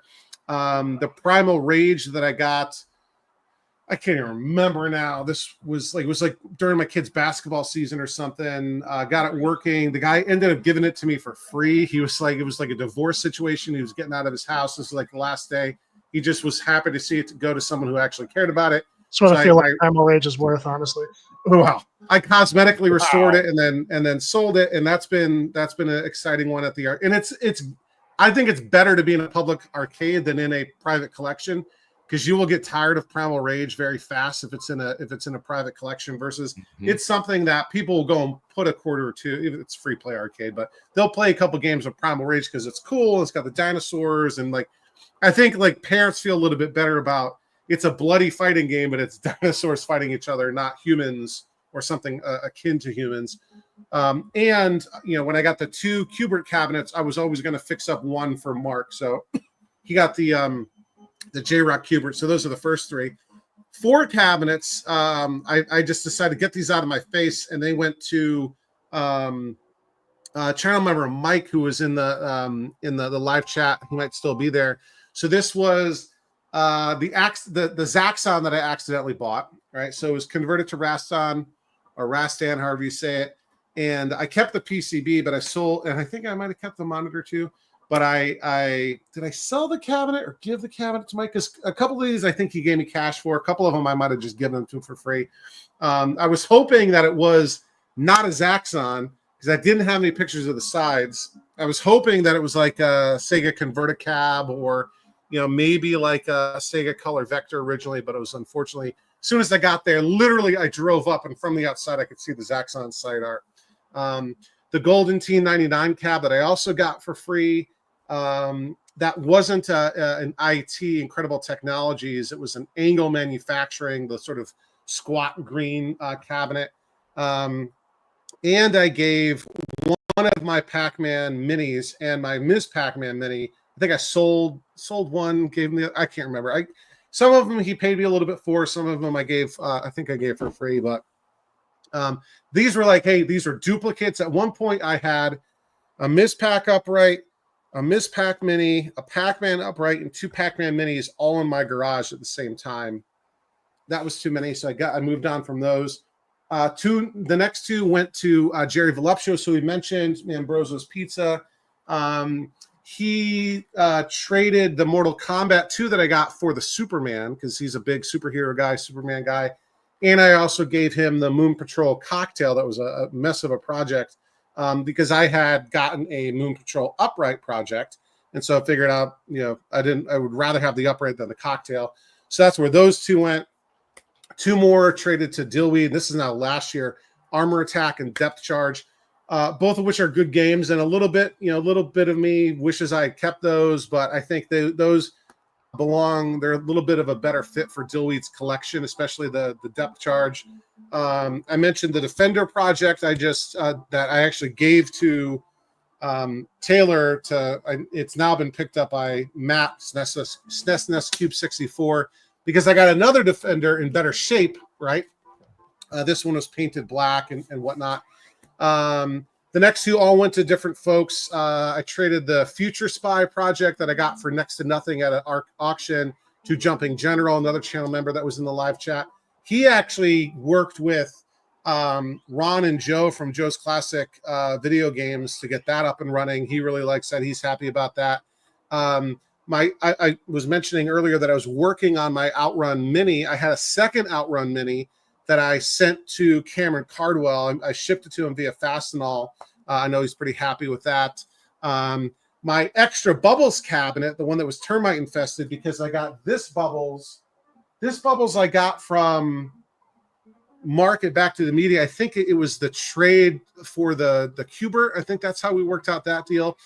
And then I was excited to restore that bubbles, but not so much when I noticed it was full of termites or had been full of termites. And I got this bubble. So that actually went to Liam here. And have you burned that cabinet yet? Is that still? No, I've got a queue of cabinets now that need to be disposed of.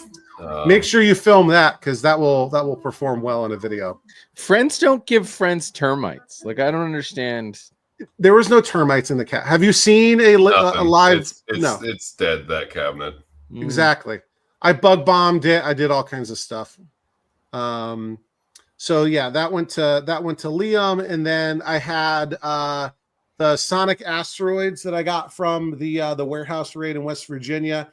That actually went to, so this was the Spanish version of asteroids, licensed from Atari to Sonic, was a Spanish pinball manufacturer. That went to Arcade Jason, because that's the only version of asteroids he doesn't own. And if anyone's gonna, I would never appreciate a Sonic asteroids the way he would. I had a second, a spare Robotron cabinet had been converted to perfect bubble or perfect billiards. That went to Troy from Troy's Restorations. He's working on that right now. He's already stripped the black paint off. He was able to recover the original, 2084 side art. And then a bunch of these mega trades I've been doing lately. So I had the Sly Spy. I traded that to a guy. I think his name was Chris in Maryland. He gave me a House of the Dead, NFL Blitz 90, so working House of the Dead, and then an NFL Blitz 99 project, and then a Tattoo Assassins project, which was really like, I think, a War Gods cabinet with Tattoo Assassins artwork. All four of those games are gone. So he got the Sly Spy. The House of the Dead went to Records and Rarities in Springfield, Virginia, another arcade, and that's where Mike works there sometimes, that I mentioned earlier. And then I got the Neo Geo Big Red, which is on the other side of the Play Choice 10 right now. The Blitz 99 went to Jody, who goes by Nintendork, excuse me, on Twitter. He's working and selling that. And then I sold the cabinet with the Tattoo Assassins artwork to a buddy of Troy, the guy that I got the dual system versus dual system from. And then I recently did a big trade with Warren Maiden out in Ohio. He got my NBA Jam, which had been in the basement, so that went out of the basement. He got my Carnival, that was in the basement, that went up. He got my Irish Kangaroo, that went up. And then I had a Donkey Kong Jr. that had been converted to Versus RBI Baseball that I got from Market Back to the Media, possibly in partial trade for one of the other things that I gave him. All four of those games went to Warren Naden. I got a Defender, a Stargate, a Mario Brothers, an Atari System 1 cabinet, and a Mappy. And then I already talked about, I had just done the trade with Nick, where I got the Crystal Castles, and he got the Mortal Kombat 2 and the Pac-Man. So that's 27 games. And Kay, I think Kay went to bed. Sorry, time out. Did you have that written down on a list somewhere, or did you just do that off the top of your head? So I copied and pasted it out of my spreadsheet to put it into a separate list. And then, but I had the knowledge of, I only have the names. I'll just put them right here. I just had the names of these. This might even be too long. That was my list. I didn't have the story for each of them. That was just in my head. Oh, wow. But so now my I'm down to, so, and then I have 3 that I want to get rid of, right? There's 3 more that I want to get rid of. The Leland quarterback needs to find a new home. But why? That's what I really want to know. Why do you want to get rid of them? That's the topic. Like, what, you're going to get rid of them, but why do you need to get rid of them? Are they just taking up space? Do you not care about them? So these 3 in particular, first is Leland quarterback. I got that for free.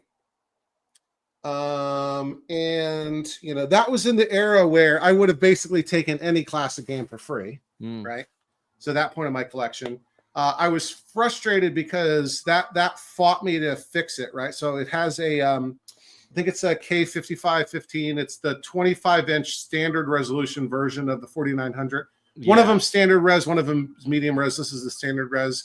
That monitor is now working. I've got some sort of issue I've been trying to figure out with Mike from Mike's Amateur Arcade Monitor Repair. It's got these like weird lines on the top of the image, top of the tube. Mike thinks it's probably some random component is out of spec, or there's some cold solder somewhere. So I got to hunt that down. That board took me forever to fix. It had a There was we with Charles. I already mentioned this. Charles Klein and Ty helped me figure out pinpoint. Just going through the schematics with a fine tooth comb. There was a chip that was bad that's in the video output circuit, but it's on all 3 color lines, and it just led to all of the colors being washed out. Like you could see the game perfectly fine, but it was like it was just all washed out colors, and the game's not that great, right? The video I did for it was very poorly performing. I don't think my kids would like to play it, so that needs to find a new home. What people have done with those cabinets, because it's a 25-inch vertical monitor, they turn them into JAMA cabinets for shooters, for vertical shooters. That works really well. So maybe somebody would want that. Also, when I stripped the black paint off, because it had been converted to Ms. Pac-Man, believe it or not, with a legit Ms. Pac-Man board. When I stripped the black paint off, it took all of the color off of the ink of the original artwork. So the artwork is basically now black and white. I think only the green ink survived. I've got so that I want to get rid of that one, and I know that's not really going to be worth anything. I've got a dedicated 10-yard fight project cabinet. Yet another football game, right? So quarterback and now 10-yard fight. This, I think, was the last game released by Taito in the U.S. in the classic Taito cabinet style.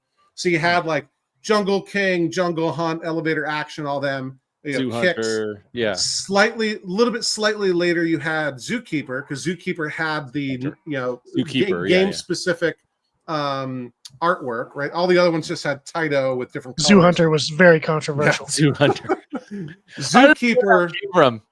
Zookeeper had game specific stencils, and then even later, 10-yard fight. But 10-yard fight, I think, was developed by IREM, but Taito released it probably in leftover cabinets. So I've got a dedicated, which is not super common, 10-yard fight. It's not a great game. Most people played it on like the NES. It was like the first football game released on the NES. It's not great.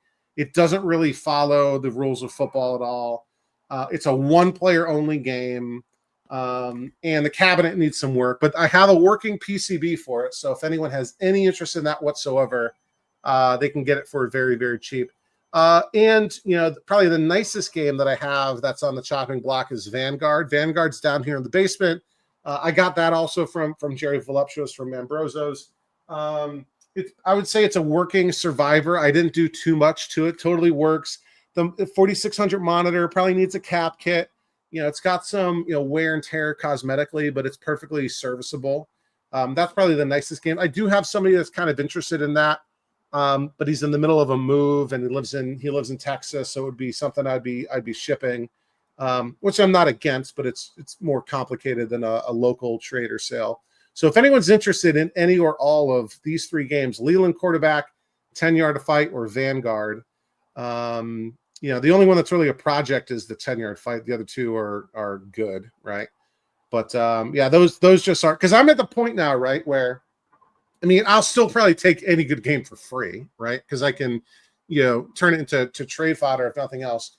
But for the actual collection, I'm at the point where these are only going to be keepers, right? And just like looking around the basement. So I've got the Deco Burger Time with the BitKit 2 PCB in it, which is working really well as a horizontal BitKit setup, or no, vertical BitKit setup. The only thing that I would get rid of that for, if a really nice Bally Midway Burger Time fell into my lap, because that's a nicer cabinet. But other than that, that's going to stay. The Joust with the optical joysticks will stay. The Robotron's going to stay. Play Choice 10 will stay. Pango's staying. Frogger's staying. Bubbles is staying. Tempest, which is currently down, is staying. Donkey Kong is staying. The Red Baron, I could see myself getting rid of, but it would have to be for like a Grail type game, right? If somebody had a Spy Hunter sit down or something, and the only way I could convince them to get rid of it would be to, swap the Red Baron. Other than that, Red Baron will probably stay. Time Pilot, I could see myself getting rid of, that's not necessarily a keeper. Vanguard's already on the chopping block. Neo Geo Big Red's not going anywhere. The what's that? Oh, holy moly! Sorry, we'll take a quick break here for a 19, or let's call it a $20 trillion super chat What's donation that? from Money? Jerry Voluptuous. Where did that Jerry sound come Voluptuous from? must have heard his name mentioned 50 times already. We've been talking about Mambrozos quite a bit, including that I love that cheesesteak avatar. stromboli that's still on the mind. So Neo Geo Big Red's not going anywhere. Centipede's not going anywhere. Asteroids Mini's not Cabaret's not going anywhere. The Bosconian, the Sidam Bosconian, that's also been really good. That's my horizontal bit kit set up so I can play Tapper and other things like that. The only way that would, I mean, I could, if somebody came and was like, hey, I absolutely need to have that, and they could dangle some, really something that I really wanted, like I would trade that for a Black Widow. Maybe I would trade that for why am I blanking on the name? The Liam, what's the Sega Vector game that I really want? Tax Scan. Tax Scan. I was thinking space something, right? Tax Scan, something like that. What's that? Do I have a tax scan PCB downstairs? Tax Scan's great. Tax Scan's awesome. It's not a I had PCB. It's a stack. It's a Sega. Yeah, like G87. it's like a cube. Yeah, it is actually. Donkey Kong Jr. Cocktail's not going anywhere. So my do run in a Dig Dug cocktail. I've been thinking lately of getting a Dig, or do I still have a Dig Dug PCB?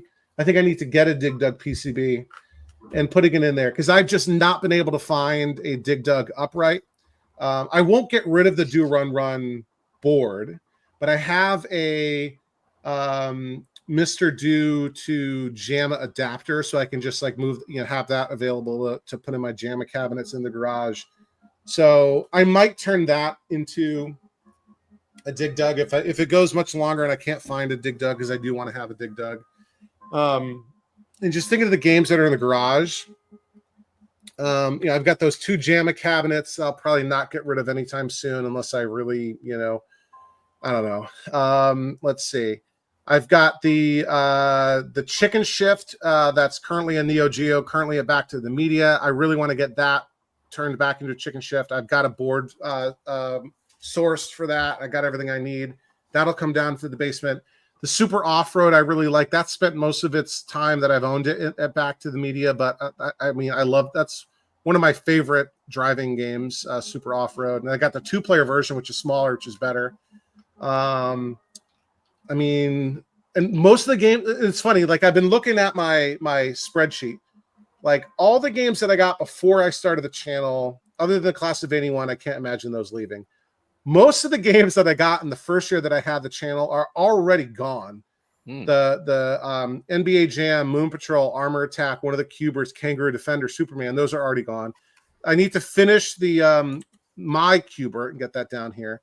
But all the games that I've been getting recently, other than ones that were intentionally for trading, they're not going to leave, right? Mappy, Mario Brothers. I want to get the System 1 set up as a Marble Madness. Defender and Stargate. I've got a new layout that I want to set up in the basement. And I think the way it's going to go is, we'll still have this whole wall with games, but I'm going to move these around. I'm going to have, once I get a Sinistar, I'll have the 7 Williams games that I want. And I think I'll put them all in a row, Williams games, sorted by release date, including Moon Patrol, which I know is IRAM. But so that'll be there. And then I'm going to move either, at a minimum, I'm going to move the pinball machines out of this room. I can put them somewhere else in the basement. And instead of having like this weird sort of perpendicular thing, I'm going to have another row of games coming off of that back wall. So this wall of games here is going to have a facing wall of games, and then games on the other side. And then the other wall has the door, so there may be a couple of games over there. But I have all the Williams games and then a couple of random ones at the end. All the Nintendo games facing the Williams games. And then the Atari games and like Sega and stuff on the other side. And then I can put my, as of yet, I don't own Sit Down Spy Hunter, perfect spot for it right here. A couple more games here. So I think, because right now I've currently got 22 games in the basement plus the 2 pins. If I get the pins out of here, I might be able to get 30 games in this room. But anyway, so I'm kind of at the point where it's only keepers, and I want to move. If there's an opportunity for me to move on from games that aren't keepers and get keepers instead. So like the Crystal Castles is going to be coming down here. That's kind of where I'm at right now. So, and Billy Bob's absolutely right. I will find a dig dug will fall in my lap. A dig dug will fall in my lap as soon as I turn that back into a dig dug.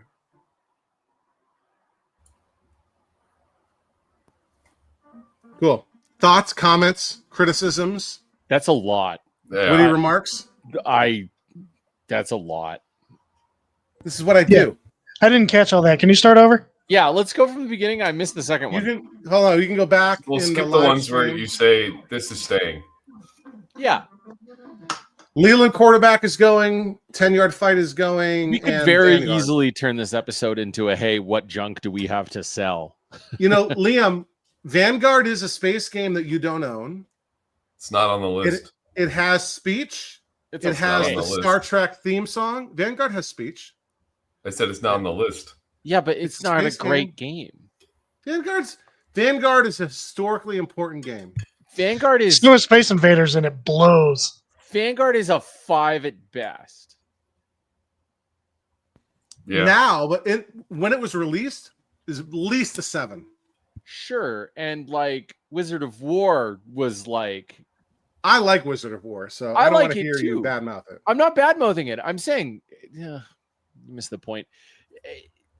Vanguard's okay. Yeah, no, I definitely have a few machines in the garage that need to be gone. But most of this, everything in the arcade is a keeper. See, it's like, I think the goal in this world is to not become a hoarder. My goal, anyway. And I'm not saying you are a hoarder, Charlie. Anything I said? I mean, so here's the thing. I actually haven't updated my VAPs. The games that I still want. Mine in like 10 years. Black Widow. I want to figure out some kind of dig dug situation. I'd love to have a Gravatar. I want a board for Guzzler. I think Guzzler is actually a really fun game. I'd love to have an ice cold beer someday. It probably won't happen. I'd love to have a Major Havoc. Okay, but hold on, time out. I want a millipede board. I want to put a millipede board in my centipede. I want a Paperboy, a Reactor, Sinistar. How many games do you have right now? Like cabinets do you have? What was the count again? 80 something? So I have picked up 81. I have gotten rid of 27, and I have 3 on the chopping block. So really, and one of them doesn't count. It's the stupid little. So I have 50 games right now. How many physical cabinets do you have? 50 games. Let's say 50. Yeah. Does that count project cabinets? Yeah. Oh yeah. How many project cabinets do you have? Like 20. 25, something like that. Yeah. See, and I can't. I've now got down to 2 project cabinets. I will not have more than 2 project cabinets. That's not enough. Wait, no, 2. Yeah, I've got a second red tent. It's a project cabinet that I've had for 8 years and I've never finished. And then I've got the nibbler. That's it. So Jerry says he wants a 10-yard fight. So I might have a sale going there. Billy Bob says, crazy that you haven't found a Galaga or Galaxian yet.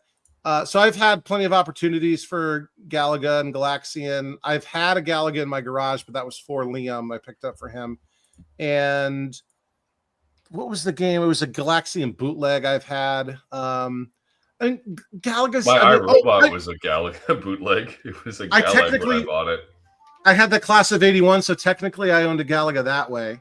But neither of those games, they're okay. They're, I respect them, but... it's not the thing I'm like, oh, I got to play this for 3 hours, Yeah, I have 4 project machines in the garage that belong to me that I'm intending to fix. Yeah. That's a respectable number. I've got like 100 projects. Maybe so, Jerry, I'm going to put the 10-yard fight on the truck next time I'm heading your way, Jerry. You're a working business. That makes sense. You have 10 project cabinets, things that you want to clean up because you can sell them and turn a profit. Liam, 4 or 5. I had 7 at one point, project cabinets. Liam has a lot more than 4 or 5 projects right now. I said projects that belong to me. Yeah. That's the qualifier. That you're keeping. That's the No, the stuff that is in the garage that isn't all the stuff that I picked up except for the turbo works. Everything works. Yeah, but Just because it's working doesn't mean it's not a project. My Outrun Mini works, but it's still a project. Also, Chance, did you think I said 10? I said 100. Oh, did I say 10? Yeah, no, 100. 100 is fine. You're a business. You are a working business. Did you guys hear the rumor that TNT is shutting down? No. Somebody was talking about that recently. Why? I haven't seen one of Todd's recent. Well, I mean, Todd's getting there, and Todd's getting up in age. Maybe he's planning to wind it down at some point. You know, didn't one of his kids want to take over? I think his kids are involved in the business. Yeah, but I think they're more on the like live stream and promotion side, not necessarily. You know, is this just more deflection for us calling you out for having 20 project cabinets? Hey, man. Like, was that an unassisted segue? No. But like most of them, I actually do want, right? And I will find places. And eventually, I do think I'll have a setup in the garage of finished working games. Okay. That's just like a second like cluster of my collection. So, you know, primary lineup down here. This is like the really nice games. Like the dual system, I'm not going to bring down into the basement, right? Like, even though I could, right? I think that game, if you take the monitors out, it's lighter than NBA Jam. We are planning on refinishing the garage to make that more arcade space. Yeah. I got the power I need to run those games. And see, that opens up a whole nother discussion. Like but Liam, you guys don't have another working space, like another shop or anything where you can make dust. Oh, do you? Okay. So that's cool. See, I would never reformat my garage just to put no. So here's the thing.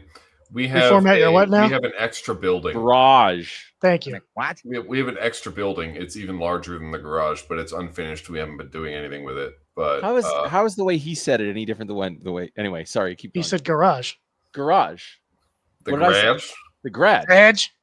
But we have this extra building, and we're going to move the workshop over to that building once we refinish the building, and then we'll use the garage as extra space. That building has power, right? It had a kiln in it at one point. It's got a lot of power. There you go. I would really like the next time I move a place to have a wood shop, like an actual Quonset shop, to have a proper, get all my woodworking tools out. You want a Quonset hut? Like a hangar? No, but like a shop. Like you see all these like YouTube woodworkers, they go out and they build like a steel shop, or like he's defunct now, but Demolition Ranch, Matt from Demolition Ranch, they built an actual shop with a few car lifts. I would like to have a car lift. I would like to have my shop.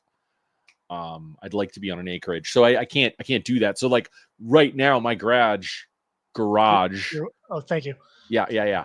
Is not like I make dust in there when I'm like sawing on something or polishing. Or I do all that in the driveway. And see, but we can't do that year round in our driveways because, you know, in a couple of months here we're gonna have some snow. So cold that the saw won't work? No, I just don't want to go outside in 1.5 feet of snow. That's actually what I'm worried about. We have the laser cutter out in the shop, and the laser cutter is liquid cooled. Yeah. And I am worried that if it freezes, that we will have a fractured multi-$1,000 laser tube. And that's not cool. Like, we've got a heater in the garage. You're just going to have to run it 24/7. It'll self-warm itself. Yeah. But I mean, like, so like, I would never personally, like, I have some friends who are in the pinball community who their garage is their pinball workspace, but like, they also don't restore cabinets like we do. Like, they'll send the pinball cabinet out to a friend of ours who does cabinetry. He'll restore it. They'll spray paint it automotive black, and then they'll come back and they'll do the assembly process in their basement in their garage. But like, I couldn't do that. Like, I got to run, like, even the dust collection I have in my shop tools, like, not great. I'm just going to create dust and crap and leave. I'm going to be doing this carbon fiber tub here soon. I'm going to be polishing that up, and that I'll have to open the garage up. before it gets too crappy outside. So, yeah. Making Charlie work overtime here. Mm-hmm. What did I say? You know what you said. Twice. Oh, he's putting it in the document because we can't say crap. Sorry, I forgot. 3 times. There'll be a whole lot of Galaga special effects in this episode. You know, you should just release a cut of an episode one of these days where it's just now I don't have to worry about editing. Problem solved.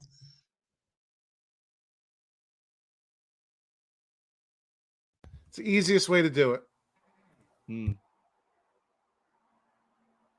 Oh well. And you've muted yourself. I did that math in my head, Wayne. -40 Celsius or centigrade. What do you guys actually say up there? Celsius or centigrade? Celsius. Doesn't matter. It's wrong. I have not heard anybody ever outside of the scientific community use centigrade. That and Liam's the real scientist, right? Yeah. Like I don't deal with that kind of stuff. He uses Kelvin. What do they say at NASA? Or they use Kelvin? They don't use Celsius or centigrade? I don't know. I'm not a scientist. I don't know where you got that from. Okay. Get Sam in here. Sam. So where did I mean, so is centigrade just like the super old timey way of saying it? I believe so. Is it like soccer versus football? Anyway, I did that math in my head, Wayne. I know that -40 C is the same as -40 Fahrenheit. It really doesn't get that cold up here. It's there's 2 or 3 days of the year where we'll hit -40 Celsius. But that's it. I think a couple of years ago we had a week or half a week where it's 36 to 42 fluctuating, but it really never gets that. Especially Calgary, you'd love it because we're so close to the mountains. We get what we call a Chinook arch, and this nice warm wind comes over the mountains, and there's this massive cloud that spans the horizon. It's this big arch of cloud, and it just pushes. So it can be 16 inches of snow one day and then plus 16 Celsius the next. It's phenomenally cool. Yeah, I think so I'm actually from somewhere in the US where we do get significant winters and snowfall, but -20 below is very, very cold where I'm from. Places like Montana, Wyoming, closer to you, it'll get the same as what you're describing, but -20 is super. I think the coldest I've ever been outside for an extended period of time, like hours, was -16. But I was dressed for it. But what is that in real? I mean, I can't do that math in my head. Y'all keep saying negative degrees. That's -27 Celsius. No. Oh, that's it. Yeah. You 27 below. You did negative. Okay, so what's -40 Celsius is 40 degrees -40 Fahrenheit. Yeah, -40 is -40. Yeah. What the hell have is that negative memorized. degrees? What the hell is snow? You know what snow is. I watched that newscast in September when you guys got frozen half a centimeter of snow. Not around here, we didn't. Yeah. Oh, well, I think we've got to the point where we're talking about the weather now. Yeah, what the heck, man? Podcast. And we got Kay in the private chat behind the scenes saying, "Let's wrap this up, fellas." Do we want to start talking about what routes we take to drive to work? No. Hey, Papa Sean 69 is looking stuff up in Wikipedia for his comments about the 1948 International Committee for Weights and Measures. So, yeah. Well, why don't we go around the horn? Webster's and everyone dictionary defines Celsius as. Yeah, exactly. What's coming up next on our channels? Not that much fun when I'm not drinking, I guess. That's right. Okay, what's your next TikTok video coming out? In my notes, I've written down, "Give me RoboCop, you cowards." Yeah. Oh, can we talk about that for a second? I would love to. Yeah. All right. Okay. So, just so we're clear, Kay has been saying for as long as I've known him, I would like a RoboCop. Since 2016. Right? Is there a world, anyone who's listening, that's not Charlie or Liam? Is that thing still available? Is it? I looked at it earlier today. It's still there. Okay. Talk to them. Pending or sold. Just to be clear, RoboCop Pinball There is one. Where is it again? It's in Virginia. Okay. It's about 3 hours from me, 3 hours from Liam. Is there a world where either of you or somebody else listening or watching would be able to just secure that for K? Not this week. Maybe last week. Yeah, my opportunity was yesterday. I said I something was- yesterday. I was driving the other way yesterday. I think he did. Like, I'm not trying to start a riot here or a fight, but like and this is, I get it. You guys are busy. You've got other things on the docket, but like what can we do? How do we get this game for K? Because I'm obviously like if you buy it- 2,000 miles away. If you buy it and the seller just holds on to it, someone can probably get it at some point. Is the seller willing to do that? See, Get that's the what I'm seller to worried drop it about. off at Fastenal. See, that's what I'm worried about is sending money to someone across the country that I don't know. Do we know anybody friendly that's nearby? I like the idea more of sending money to someone that we trust to go put cash on the glass and pick it up, and then Fair. figuring out how to get it to me from there. Yeah. So here's what's going to happen. I'll go and I'll get it. I'll wrap it. I'll ship it via Fastenal. Kay's going to get it. He's like, dude, this thing is roached out. It's not worth $2,500. Well, then- And No, that's no, terrible. you can see the pictures, you can see the video. It looks good. It's a nice looking machine. Yeah. It's listed for $3,000 or best offer. It's totally worth that price. I will definitely pay that price. What's the let me just pull up Pinside here really quickly, and what's the Pinside price for that? I want to say it's about that or higher. Well, we're just advertising this pinball machine. Yeah, and if anyone else buys it, give me your address because I'll murder you. Well, I mean, it's not like hotly well loved. Like, they only made 1,500 of them, right? Like, okay, 1989 Data East pinball machine. You're gonna have problems with the soundboard. I know a guy who can fix that. Data East. Data East, whatever. Y'all say much weirder things than I do sometimes. Soda. Who says soda? Soda. Soda. Soda? Soda. I So- say Coke, but whatever. Anyway. Average prices, 3,000 to 3,700. The median price is 3,400 right now. 3,400. Charlie's just. Yeah, he's just playing Charlie's Metroid in the back. playing Metroid. He doesn't want to be in this conversation.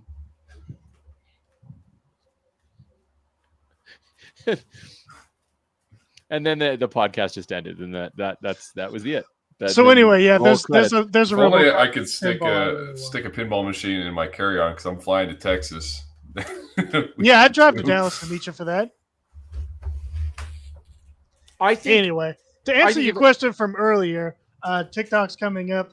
I got a Spy Hunter pinball that I will be starting on very soon, I tried. and a Galaga that I need to work on. That the very bottom of it is horrendously water damaged to the point where I'm going to have to cut the bottom couple inches of it off and rebuild it from the ground up. So that's probably going to be the next TikTok videos that will be shot soon. But give me RoboCop, you cowards. Buy me Bone Stormer. Go to hell. But I do have cash set aside for that, and anyone who is willing to go get me a RoboCop, I will pay you plus extra for the effort, and we'll figure out how to get it to me later. Has anyone ever realized how bad Charlie is at Metroid? What are you talking about? Yeah, you are listening to us. Good. Okay, cool. I got hit once. And just like my girlfriend said in the chat, yeah, as soon as Liam sent me that link, I talked about that RoboCop pin a lot. Just like somebody friendly, somebody who's listening, somebody who's in that area, please help him out.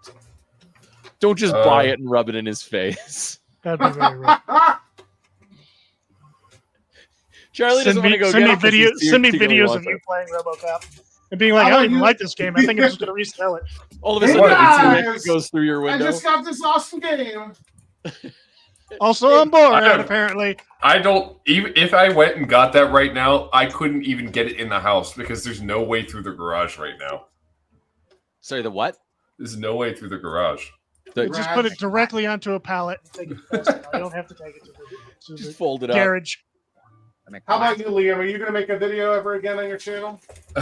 I hope so. I mean, the You next got all video, these games you're working on. Just roll some footage. the next machine that is supposed to get a video that I actually have footage for is Star Rider. I was planning on doing a video for it. It's in the arcade. I've got gameplay footage of it. I've got footage of me working it. I actually caught on camera the first time that the board set worked.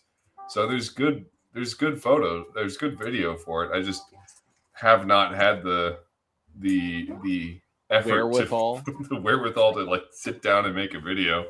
I think a lot of people don't realize that, like, this is going to sound bad, that like filming an arcade video or filming a video when you're working on a project does two things. One, it takes 5 to 10 times longer to do said project, which is why Charlie has 20 projects in his garage. Yes. Which is And- why I'm not going to film a video twice to be able to put it on YouTube. Exactly. And two, it's like when you want to do it, you're always raising the bar. When you want to do it a certain way, sometimes you have that thought in the back of your head. It's like, do I want to just sit and enjoy and work on this project, or do I want to actually? And that's what I Film it hit up for against every time. I Right? am always in the garage working on something, just working endlessly on one project to the next project. I don't want to be bothered setting up a camera most of the time. Or That'll be trying to the figure death out of what all to- of our channels. Exactly.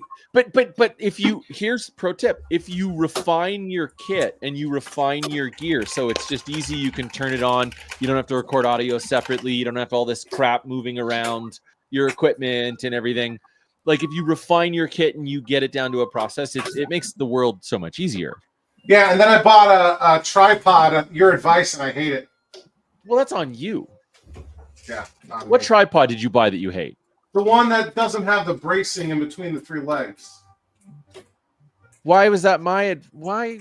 What? I even said, I don't know if I want this. It doesn't have this thing. Right? And you're like, oh, no. When did I should give get you it advice to buy a tripod? like a year ago, and I've hated it ever since. Well, that's on you. Get wheels for it. It'll add the brakes. What was I thinking? Listening I- to the guy who does this for a living? I legitimately, like, it's right here because I've been using it. I legitimately use one of these tripods because it's just quicker to move, to change the shot and to change the angle. Yeah, Anyway, hate it. that's on you. Like, I've switched to this now for filming everything. This I can take my phone and oh yeah, look, I've got all my kit right here because I was just using it for this. Not that he's silly looking, computer. he's looking at. No, he's not paying attention. I can take my Oh. phone, I can plug my microphone into the bottom of the phone, and then I can. Oh, look at literally he's just- dead. You distracted me. Just clip this on to this thing. I don't know, somehow. I just clip that onto there. And that's magnets. Well, normally. Magnets, how do Um, they work? It's magic.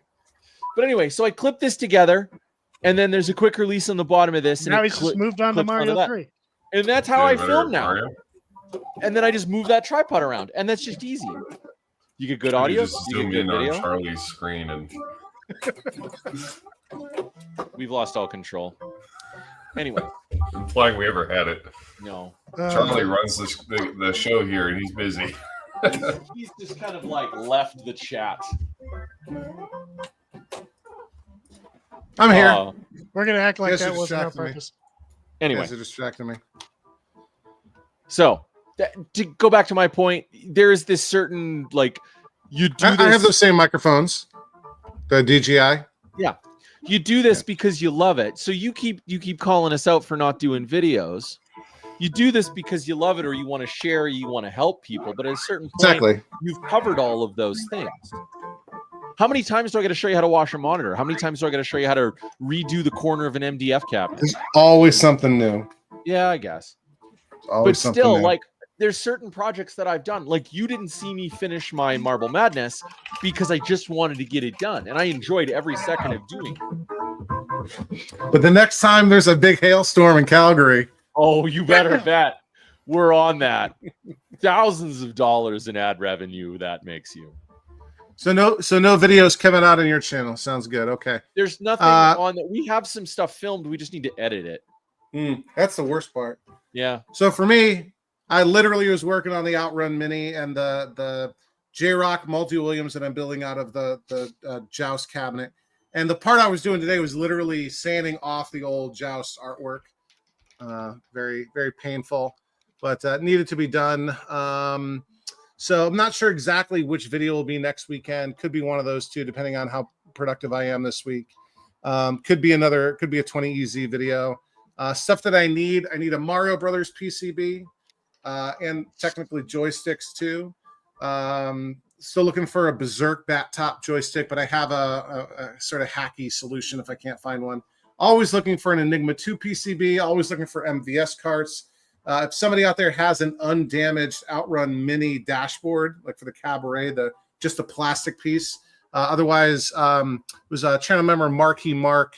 He actually was like doing this over the past month and keeping me updated all the time with like his progress. But he put this like really nice write-up on the Claw forums of how to use ABS slurry to do plastic repair.